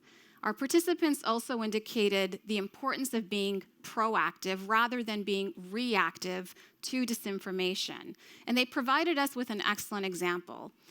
For NATO, the enhanced forward presence in Latvia, NATO was proactive in the sense that they sent out messages of reassurance and deterrence prior to adversaries gaining traction with their messaging. The goal of disinformation: to create chaos, confusion, to cause disruption, to cause distraction. And adversaries are experts at doing this. And they have the internet and the social media platform that only allows them to expedite this process. And they're very good at exploiting new technologies. A significant challenge in combating disinformation is the illusory effect, or the reiteration effect, which in the psychology literature refers to when repeated statements are more likely to be perceived as true. Now, I think that that's important, so I'm going to repeat that. Repeated statements are more likely to be perceived as true. Thanks, someone got that. That's great. So, when I started this talk, I stated that as an audience navigating the online domain, how do we know what is authentic and what is fake? What is it that we can believe? With the new information environment, the weaponization of the internet and social media, with the rapid developments in AI and machine learning, audiences are inundated with messages. So the battle space has clearly changed. And how many people have heard this term, battle of narratives? And that's, oh great, that's wonderful. And that's where we are today. It's the battle of narratives. And as we look into the future, we may see this battle move further into the online domain. I'd like to thank you for your time, your attention. Here's my email. If you'd like to see the full paper, please feel free to email me. Thank you. Thank you, Dr. Gill. Very interesting. We'll see you again in a short while as well. But before that, we have our last speaker of the day. The reason why this new project started at Lillestrøm was an initiative from the FFI, and Arild, that was you who took the initiative for that. You are a former music journalist, sociologist, programmer, and you are now a researcher at the FFI. And your talk today is going to deal with some of the challenges we've seen today in terms of disinformation and influencing campaigns, especially targeted at small democracies like the one we live in here in Norway. So from the FFI, Arild Berg, please take the stage.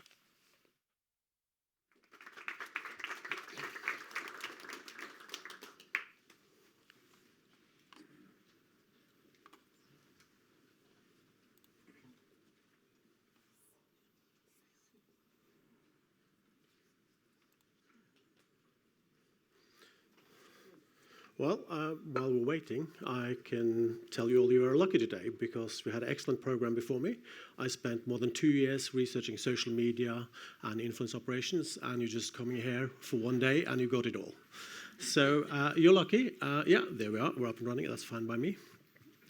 I work on the Strako project at FFI's Comprehensive Defense Department. We're researching social media and influence operations from a broad, from several angles: psychology, sociology, anthropology, but also artificial information and software issues. And this is what you probably saw from a lot of the people working here today: is that you had to be multidisciplinary to really understand this field. To just treat it as a technological problem does not cut it. My contribution today will be a summary of some key challenges that small democracies face, and in connection with sort of large-scale use of social media to either try to harm Norway or our interests. This is based on a report that will hopefully be out within a couple of weeks. Now, in the scenario that was presented, Eskil took us through a few examples. Lillestrøm High School, very good, showed how you can do this at home and destroy the world from your own bedroom or school. But I tried to put together a little model to explain what is common to all these different approaches. So the first thing is you need a form of intervention into social media. If not, you don't have an influence operation, you just have the regular internet noise. That could be some fake news, it could be some memes, or it could be bots that are used to inflate the popularity of one particular view. And then the ideal thing is that there are a lot of trigger resources out there, things that people already feel, think, believe.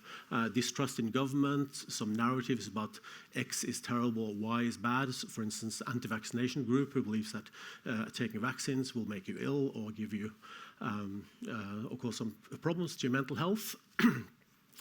And together with what we tend to do online, online practices, we share things, we like things, we forward things, we follow people, but also trolling, different kinds of bad behaviors. Those two things together, after you have interjected some new elements there, hopefully produce a result like this meme that was spread by the Internet Research Agency in St. Petersburg during election, and you hope that it's spread around, and you hope that a lot of people interact with it, and it has some sort of effect. And I don't think anybody here today claims that is a one-to-one correlation where somebody sees a piece of a meme or something and immediately changes their mind. It's the ongoing effect we think about here. And what is supporting this is, of course, social media properties. They take care of absolutely everything. They allow you to be anonymous. It's decentralized, difficult to control. Algorithms to select things that no human being are being involved in the selection of things to show you, the speed, etc. Many other properties. And the ideal thing, if you are if you're behind an influence operation, is that this takes on a life of its own. Things starts percolating, being shared, moving around, and it's gone beyond the actor that started it. And that raises a question for democracies. At this point, around here, we're looking to fight an external actor. After that, who are we fighting?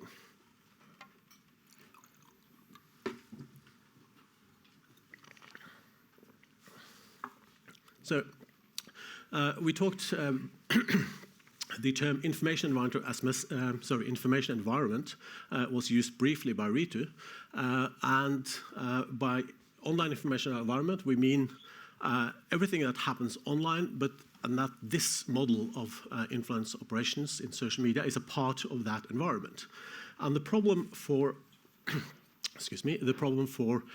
defense, military, is a degraded or hostile online information environment. So let's say you go into a small valley somewhere, you have an operation to do, protect something, and if that valley has been primed with news about the troops behaving this way, some fake pictures, Lindström again has showed us how you can do this, if they have been primed with certain ways of framing things, and certain narratives, you will have a hostile environment online, which also reflects offline, and this becomes problematic.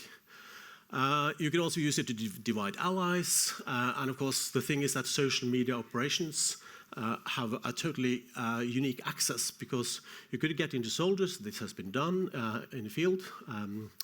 The Stratcom Center of Excellence did some experiments around that and got soldiers to leave their posts, etc., through Facebook groups. You also work on the surroundings, the work inside, supporters, etc. When we come to society at large, it's more important about the sort of corrosive effect that this has on democracy. Coronavirus, it was mentioned earlier, one of the examples. If you had an information operation that injected information, conspiracy theories, etc., into a very hot environment where people are worried, you could cause real problems for society. But even if you don't cause a problem there and then, what is happening is that you have an ongoing drip. So the fact that we stand here, and Rebecca was of course very good, say don't panic too much, but the fact that you're here will make you more cautious and more distrusting online, which is kind of good, but it's kind of bad for democracy. So you have this thing where the other side may lose individual battles. They might not get so many people converted directly to the cause, but they still have an effect on our democracy. So the first approach would be to try to fix it. This, we guys are accused, always want to fix things. This was an old book, many years ago, Men Are From Mars, Women Are From Venus. And I think the key takeaway was men try to fix things, women like to talk about it. I'm not sure if this is right, but this is the first instance. Let's fix it. So social media, they are aware of these problems. They've been made painfully aware of these problems in Senate hearings, etc., in the US, and plenty of media attention, of which I think, sadly, I've read about 90% of it, so thousands of references. Social media, the favorite way to fix something is to improve the algorithms. Algorithms are automated pieces of software that do something like figure out that this is a picture of a cat, or figure out that you like pictures of cats. They are frequently manipulated. You know that you want trending topics, so you have bots that like something very much, and suddenly you're on a trending topic. It's picked up in a newsroom, which keeps an eye on trending topics in Twitter, etc., etc. When you try to fix them, you can have unintended consequences. Facebook promised to be really, really, really careful in the last British election. There had been mutterings about what happened with the Brexit vote, etc. One of the changes they did meant that for 12 hours you could not post anything that had the word vote in it. That's a dampener on democracy in an election. So this was discovered by Sky News. And of course, it's a moving target. People innovate all the time and change things, as Kathleen Carley mentioned. Another thing is fact-checking. Journalists like this. I mean, I really appreciate journalists, but people don't really care about facts. This is, nerds like, a lot of you people here are kind of nerds like me, and we like facts. Most people don't care. I read an anecdotal thing, somebody trying to say, we have to have a social and technical approach to looking at this. And one of our friends had told the mother that this news story you read about Hillary Clinton is not true. And she said, I don't care. I just know I hate Hillary Clinton. I like Trump. Don't care. So we have to think of how that works. So it's also too late, usually. Other versions of a lie can propagate while you're checking a specific post. And borderline content in a democracy is very problematic.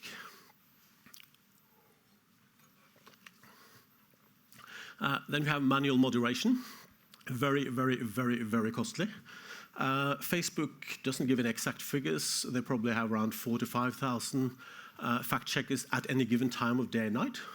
They don't speak all the languages in the world. So effectively, it's a plaster on the wound, and it doesn't really scale. So these 4,000 or 5,000 people deal with 500,000 messages and 136,000 pictures that are uploaded every minute. So I'm not, a sociologist, really not really good at maths, but it doesn't look good. And the core problem, which hasn't really been mentioned by the others, it gets down to this. The social media company says, oh, we're a platform, we're not a publisher. Just remember that. So by platform, they mean we are like the post office. You wouldn't, if you get a threatening letter in the post, you wouldn't sue the post office, you wouldn't sue the mailman. Okay? You accept that somebody did it. But if somebody managed to publish a threatening letter in a newspaper, that editor has certain responsibilities, so he has to check that everything goes in. Doesn't mean in a democracy you can't criticize, but there's certain limits you can't cross. And this, I'll go out on a limb here and say my personal opinion is that there is no meaningful way to regulate social media companies that does not destroy their business model, which is why they're fighting against it. In a leaked recording from an internal meeting at Facebook, Zuckerberg said that Elizabeth Warren wants to regulate us, and I see that as a death match. What can the government do? Our own government? Well, regulation of services, we can't do it because after, what was it, NetBee, something like that, 1 million years ago, there are no major social media companies based here. We're a client of some other country. We can have local legislation of content. In Germany, for instance, it bans Nazi-related content, and companies have to pick it up. As Rolf and others have picked up on, it varies how long it takes, how effective it is, etc., but it's possible. We are, because these companies are outside our jurisdiction, very often we're the victim of others' norms for freedom of speech. And as democracy, it's this what I said, that influence operation content, in the model I showed. When things take off and it's not longer the original post from a bot account, then regulation actually becomes censorship. We don't like that either. So, if we can't fix it, can we fight it? Well, we are the Norwegian Defence, after all. Well, we're the Research Institute for the Norwegian Defence. So what can defense do, or what can we do in conflict situations? Well, the first thing is, who do you aim at when you try to fix something? Regular users that have got it in the mailbox, somebody who's sitting in an office in a city hundreds of miles away. We don't have a very specific target here on what we're doing. You also have this concept of gray zone versus regular warfare. So gray zone is before there's open, obvious kinetic warfare. And in social media, you're always in the gray zone. And another problem which is just emerging is, and this was mentioned, that once somebody comes with an innovation when it comes to social media usage, once somebody has a new idea for what to do, it spreads and other people take it up. So one example was a botnet, about 1,000 to 2,000 accounts that was used to spread anti-Qatari messages. So this is not NATO, this is not Russia, it's some internal thing going on in the Middle East. Twitter finds it and takes it down. I know about it only because a British academic followed this network and monitored it, and suddenly it's disappeared. Did Twitter tell us that, oops, we had these bad guys, they had 1,000, 2,000 accounts, there's this many messages, it was against Qatar? No. It just disappears and, they move on. Is it because of capacity? There's so many, they can't tell us about all, we don't know. Twitter and Facebook has documented the US election in 2016 very well. You can download almost 9 million tweets, which were generated from Russian operators, but so many things go under the radar.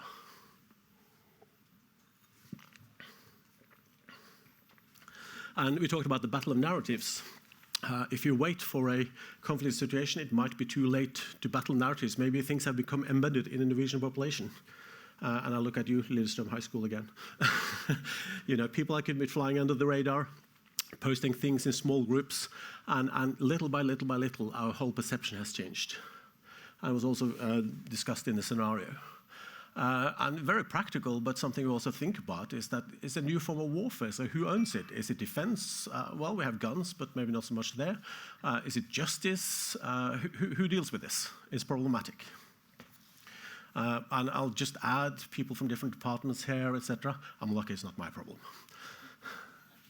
So we have seen a few things. What could we fight in defense?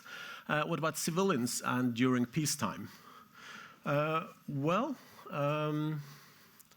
We can't counter by copy. We can't go in there and say, we attribute this operation to country X, let's do the same to them. This is not the way democracy works, which I think is pretty good. And it would just backfire, you would reduce trust even further.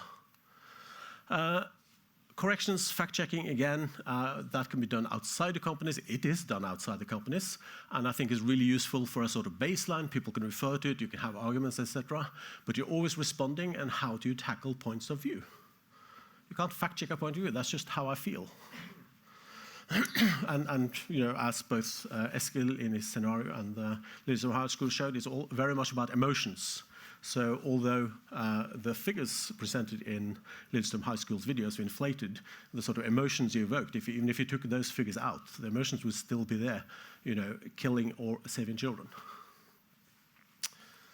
Can one block content? Well, we can't really. It's the same thing. We don't control the companies. We have to go to them, talk to them. Thanks to Rolf's presentation, we know that it's varying the amount of time this takes. And if you're in a tense situation, it doesn't, if something has been up for 24 hours, it has some effect already. And again, it's the problem of the censorship. So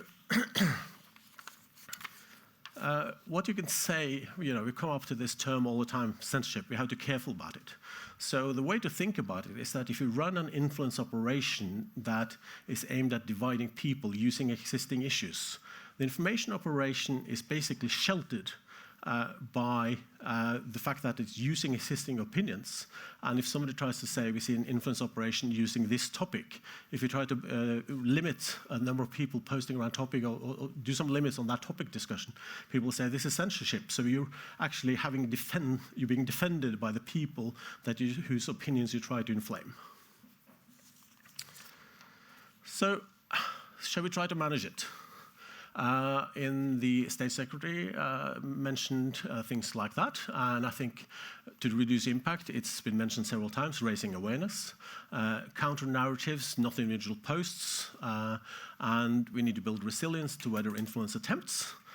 These are all good things, and of course, education. We refer to today's event as adult education. So, to get there, we need much more knowledge about what is happening. We need to research if, why, and how people fall for it. As Kathleen and in past Rebecca said, is opening hours of the battle here. There's research being done, but it's still a lot more to do. We need to understand practically in different situations who are a vulnerable target group for this.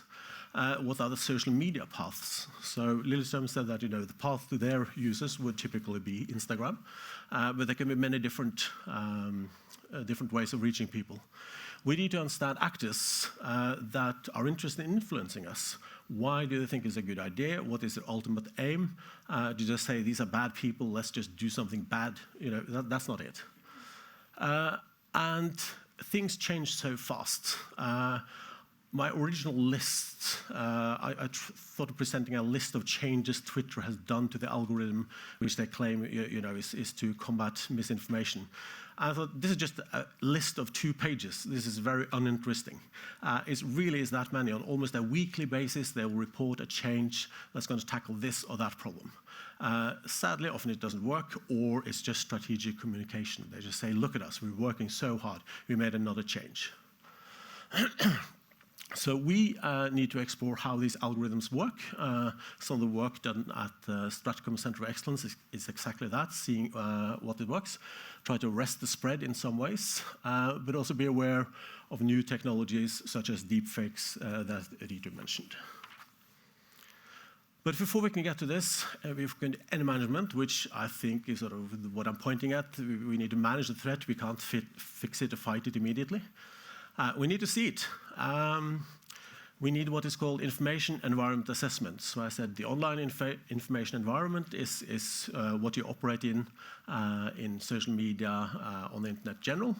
And I'm involved in, our group is involved in current work in NATO on defining how we can assess the internet and have a sort of baseline.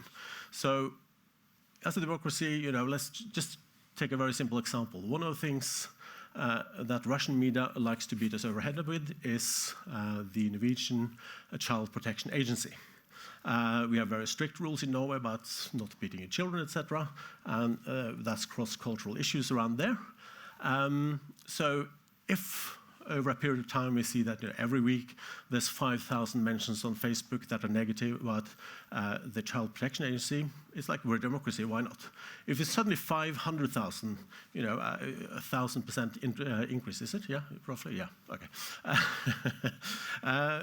Then we can see, okay, something is happening there. We would like to monitor this a bit closer and find out what is happening. What is the size of effort? Which channels are used? What narratives are pushed? And the Trident Juncture exercise in 2018, that was mentioned by Rebecca, amongst others, it has really showed that situational awareness is very important. The right information, relevant information at the right time to take good decisions. And that's also about not panicking.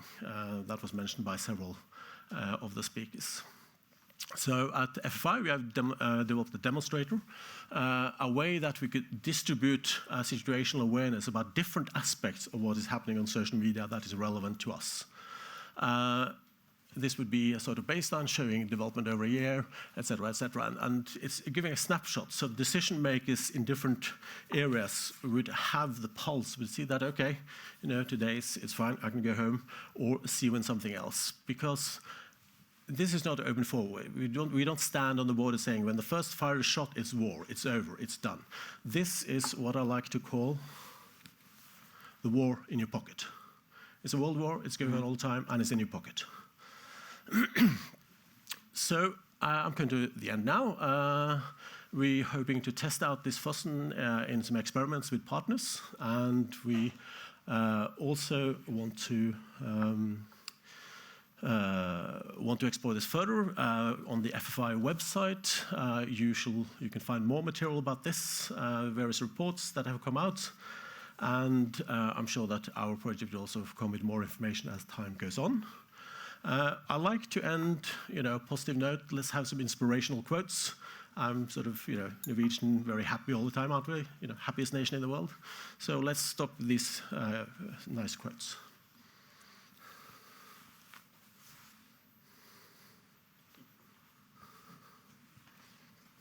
Thank you. Thank you, Arild.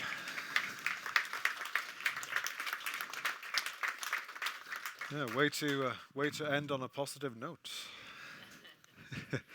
Thank you very much. We're coming close to our final stretch here, so I would like to invite Arild back up to the stage, please. Ritu, if you could come back up. And from Lillestrøm, is it Julian? Are you representing the school for this last piece of our afternoon? Excellent. And again, if you have any questions in the audience, please think about them and let me know by showing a hand, and we'll get a microphone to you.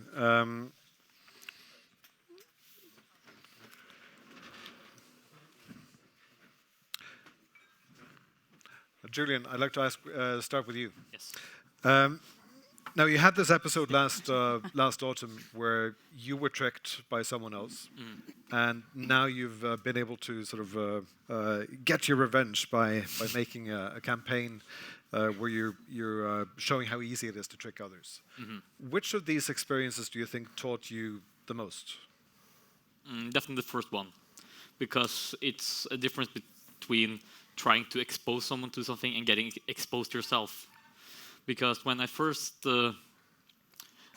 lived through the surprise that we actually had been manipulated for 6 months, I felt a shock, and it was a mix of feelings that I can't describe now, but I enjoyed it. It was an enjoyable experiment, and I feel like I've learned a lot from it, and I wouldn't say that everyone should experience it, but there's something that you should. Like the feeling that you got, the shock, but also the clearance that, oh, now I know how it feels to be manipulated. Now I'll maybe learn from it. And yeah, that's it. We got the impression through many articles and through media here that this was a negative experience, but that's not what you're saying. No, I think the media was generally wrong in this, because I'm not saying that they did wrong work, but they didn't ask enough people.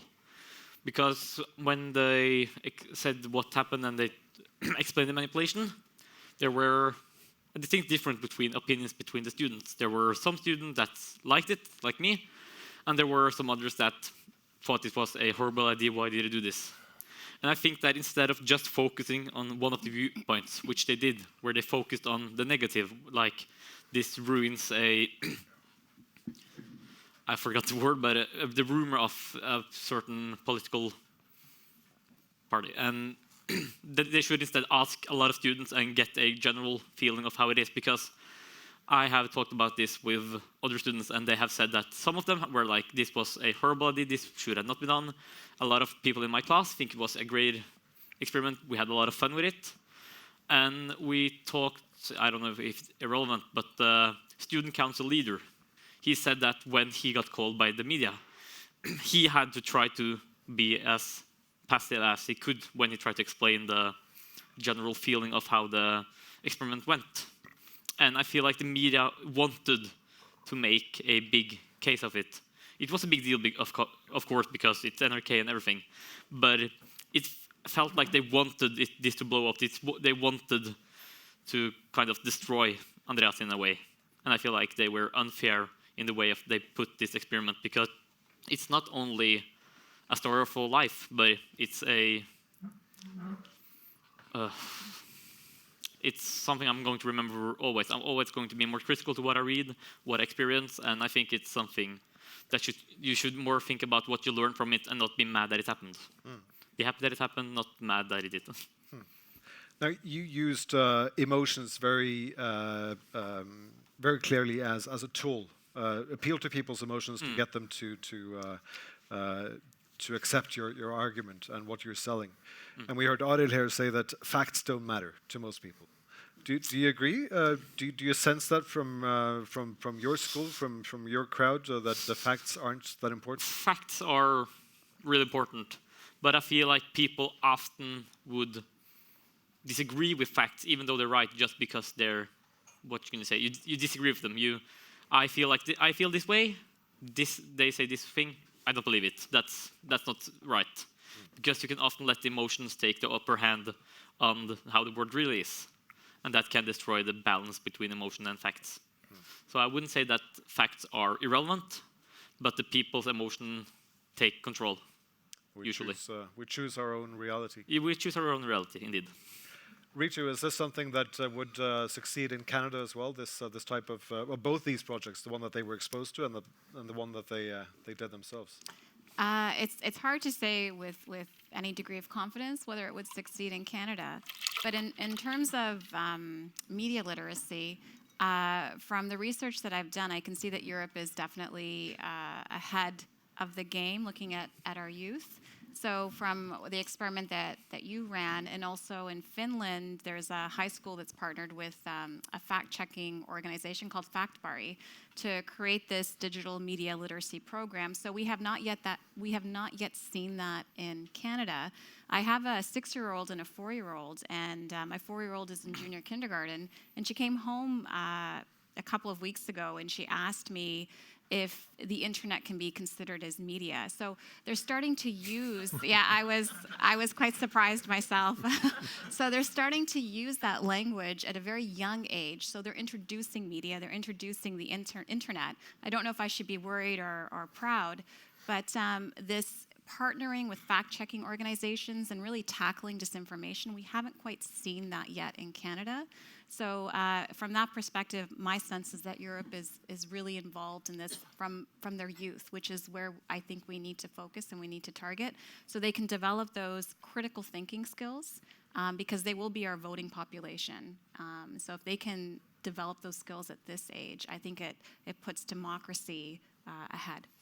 But who will take that challenge? Is that a job for the state? Is it a job for all of us parents? Who should have the main responsibility for at an early age make kids think critically about the information that they consume? I think it's a combination of all of the factors that you raised. I think it's important for parents to be proactive rather than reactive. I mean, disinformation can happen, we're talking about it in a political sense, but it can also happen in everyday lives through gossip and through rumors. So it is affecting their lives to some extent. That's more personal rather than political. But it's the school system as well. And the school system sometimes, at least in Canada, it's driven by what the parents are lobbying, what the needs are. So I'd say it's a combination of all of those factors. Yeah. Arild, for us in the media, one of our challenges on social media is that we all look the same.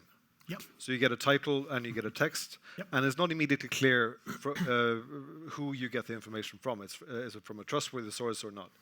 And in this depressing landscape that you painted for us, the role of the media, the traditional media, where we have processes and we have rules for how to publish information, how do you see us adapting to this new reality where we're facing competition with a very big variety of information sources? Well, many answers flood into my head. One thing we should mention, which I'd just like to highlight, is the flattening of everything on social media. Everything looks the same. So in a report I wrote, I picked up a neo-Nazi newsletter from 1975 and a neo-Nazi website from today. The newsletter is photocopied, and it's very obvious that this is a little bit untrustworthy, whereas the website looks slick and looks fine. So that's actually a real problem for you. The next thing is, what is news? I've noticed, for instance, that a lot of news websites, they charge for opinions. So, some news is, so we get news about an earthquake. An earthquake is kind of an earthquake. It's not so political. And these can flood through us. And then there's the filter information. And Aftenposten, like any other newspaper, you have an editorial stance, etc., etc. So it's important. Let me put it this way. If I knew a very good answer to what you said, I wouldn't waste my time here. I would be a highly paid consultant to newspapers. But one of the things you have to be aware of is the social media are becoming so powerful because they're gatekeepers to attention. And attention is what we're talking about. And Facebook actually changed in 6 countries, and as an experiment, they changed what do we put into people's news feeds, although it's called a news feed, it's a variety of sources. And they cut out local news. So Cambodia and Serbia are both struggling with seeds of democracy and making a firm democracy. The independent press goes wiped out. So I have no easy answer to you. I'm really sorry. But think about what news is, and what is the news you can't get money for? What is news you can get money for? How can you make people value real news more?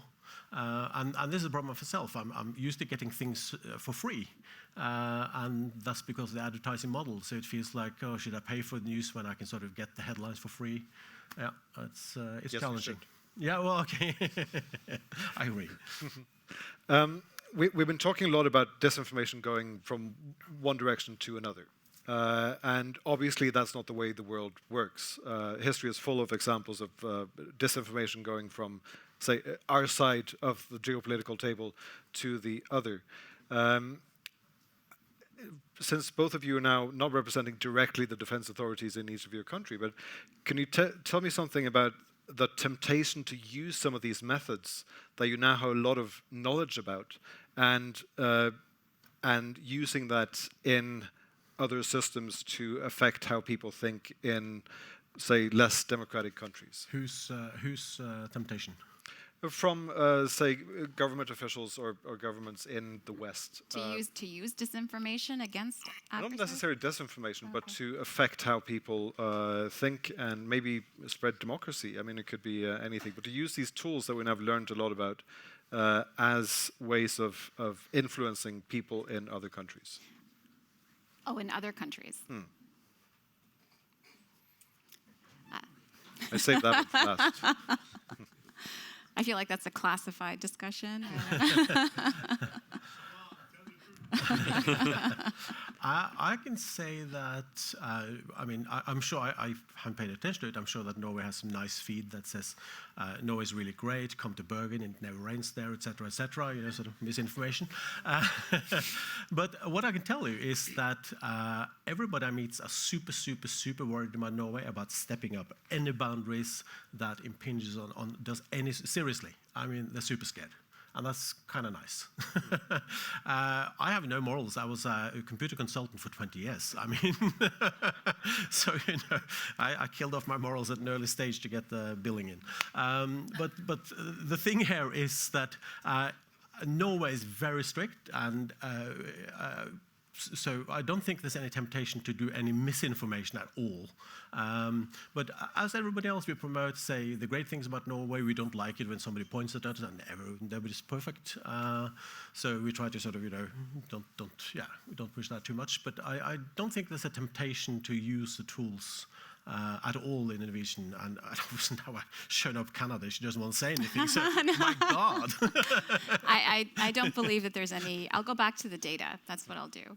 So going back to the data, what our participants said is that it's important to be proactive in disseminating messages. So NATO was an example that was provided, that when the enhanced forward presence was stood up in Latvia, they were proactive in disseminating messages as to why they were there. So messages of reassurance and deterrence. So I think using the media, using platforms to be proactive in messaging is something we're already doing. And we do it well, I think. And I think we continue to do that. Thank you. Difficult question. Are there any, I haven't seen any hands. There's a hand. And there's a microphone. Hello, my name is Sølve, and I'm leading the school project to faktisk.no. And we are working towards schools to make them more aware of source awareness and media criticism. And now, right now, we see the Norwegian curriculums are made much more up to date towards source criticism. But we also see that it's a problem that there's a lot of money in disinformation, and not so much money in fact-checking and helping people to understand. We didn't like the experiment at Lillestrøm at all, because it was not under pedagogic overseas, or somebody watched for the pedagogue in it. But we think that youth today really love facts. But they have to, because when they understand or feel that they are in charge of their history, that they can kind of debunk what they see, then they like it. but you have to be aware of how you tell these facts to them. So we are working of giving them tools how to, for themselves, say what's fact and what's not. And we also see when we talk to elderly people, like 50s, 60s, 70s, which are those who are on Facebook. Yes, they are. I'm a dinosaur. I'm almost 40. Because that's the way it is in digital area. So we see that they also like to work with facts, but they have to be told in the right way. And you have to work not, as we said earlier, you can't come the day after or the hour after. You have to start. A cautious optimist in the crowd. Did you have a question? Yes. Why haven't you, any of you haven't said something about talking with the teachers or getting the teachers into the work? You're talking about the army, you're talking about the state, but the teachers are really in touch with it. Couldn't we kind of work here? All right. I'll take that one, part of it. That's a really great question. Thank you for that.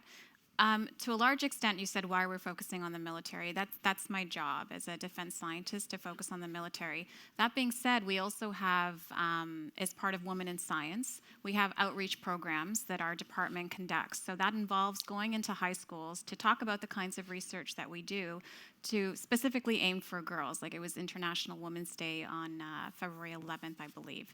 So in terms of that outreach, it's not our day job, but the Department of Defense is doing that outreach specifically for high school students. In this case, it's for girls, but we are starting to have a presence at that level and talk about the kind of work that we do. So that dialogue is initiating from our department to high schools.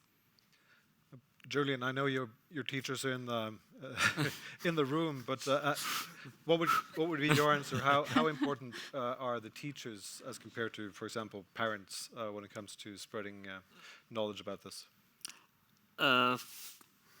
It depends, I would say. But now I'm going to refer to the Folkeopplysningen part, because our teachers had no idea this was happening. This was only our principal's idea and Andreas Wahl. And they had some problem with the... I totally forgot what the role of you had. What did you say? It was problems with the... Yeah, you dinosaur. You didn't have the teachers to kind of like watch after the teaching afterwards, so you get tools to work with whatever you learn. I would say we had, because after the whole reveal, we went back to the classrooms, and the teachers were equally as shocked as us. And they said, how did you feel? They asked us what we felt. And our class had a positive, we felt a positive aftermath. But I feel like if you had a negative, I believe that the teachers will take care of you. They will help you more or less build up after this experience. And I think that the teachers in this, or in the experiment, they had no idea. And when they get equally as shocked as us, I think it's their job to be the more mature part and take control and try to make you feel comfortable once again. And I feel like the teachers at our school personally does a really good job at that. I've never felt unsafe because of the teachers or an experience at school. And I think that everyone should take a part of that and believe that the teachers are sort of your guardian at school. They will take care of you. And you have to believe in them. And I hope I get a 6 or an A in class now. Yeah, great. No, but either if it's media or if it's math or whatever, you got to believe the teacher and trust him or her to help you. And especially in the class I have them in, it's media. And I feel like they can help you in this part. And I'm really lucky that I have this class and they have specialized in this part of school. But I feel like any teacher will take the demands that's needed to help you build up after this. Personally, I believe that. Well, that's a very, very good answer, I think. And it's a good point to end this part of our conversation. I'd like to thank the panel. Thank you so much for both your talks and for sitting here answering questions. Yeah, thank you.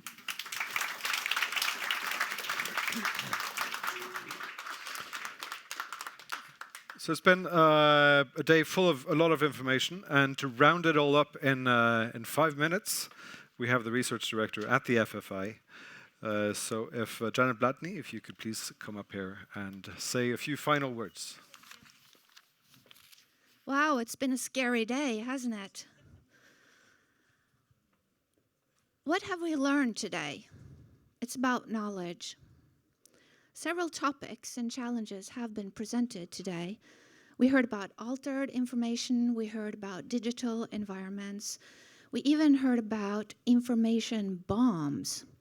We heard about battle of narratives, our gray zone. Disinformation, bots, trolls, social media, actors taking part in assessing information maneuvers, interference. It's a bit scary, isn't it? How do you feel today? We heard about brain germs, social media getting into our brains. A scenario was presented today that challenged our nation. That type of scenario is challenging our nation, not tomorrow, not yesterday, ongoing, every day, every minute, at different levels to different extents. For the last 2 weeks, we've had 2 national threat assessments, one from the Norwegian Police Security Service and the Norwegian Intelligence Service. It emphasized digital threats, influence operations, the power this has in manipulating us, our population, our society, our decisions, us as individuals, our policies, democracies, our alliance. Now, the availability of this type of technology, such as social media, which this event has mostly been focusing on, is a part of our digital age. It cannot be reversed, but can it really be regulated? We need to understand these challenges.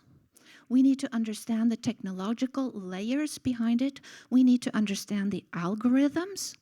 We need to understand the behavioral, the psychology behind it, the impact this type of technology that has an effect on us, our society, and on our defense. These are challenges that not only one sector can deal with. These are challenges that not only one discipline can handle. We heard about it earlier today, about a cross-disciplinary approach, interdisciplinary approach. We even heard about something called cyber social science. These are challenges that we have to collaborate on, not only within our nation, but cross nations. These are challenges that do not stop by the borders. It's like a pandemic. Viruses doesn't stop by the border. So we heard about this type of contracting that Katie mentioned, the collaboration between research, government, and private companies to work together, to search for solutions and provide recommendations in order to support our nation's defense and security, in order to improve our situational awareness, about to see it, when it's going to happen, how do we manage it, and how do we fix it. At FFI, the Norwegian Defence Research Establishment, we are conducting research daily in order to understand the changing threat environment.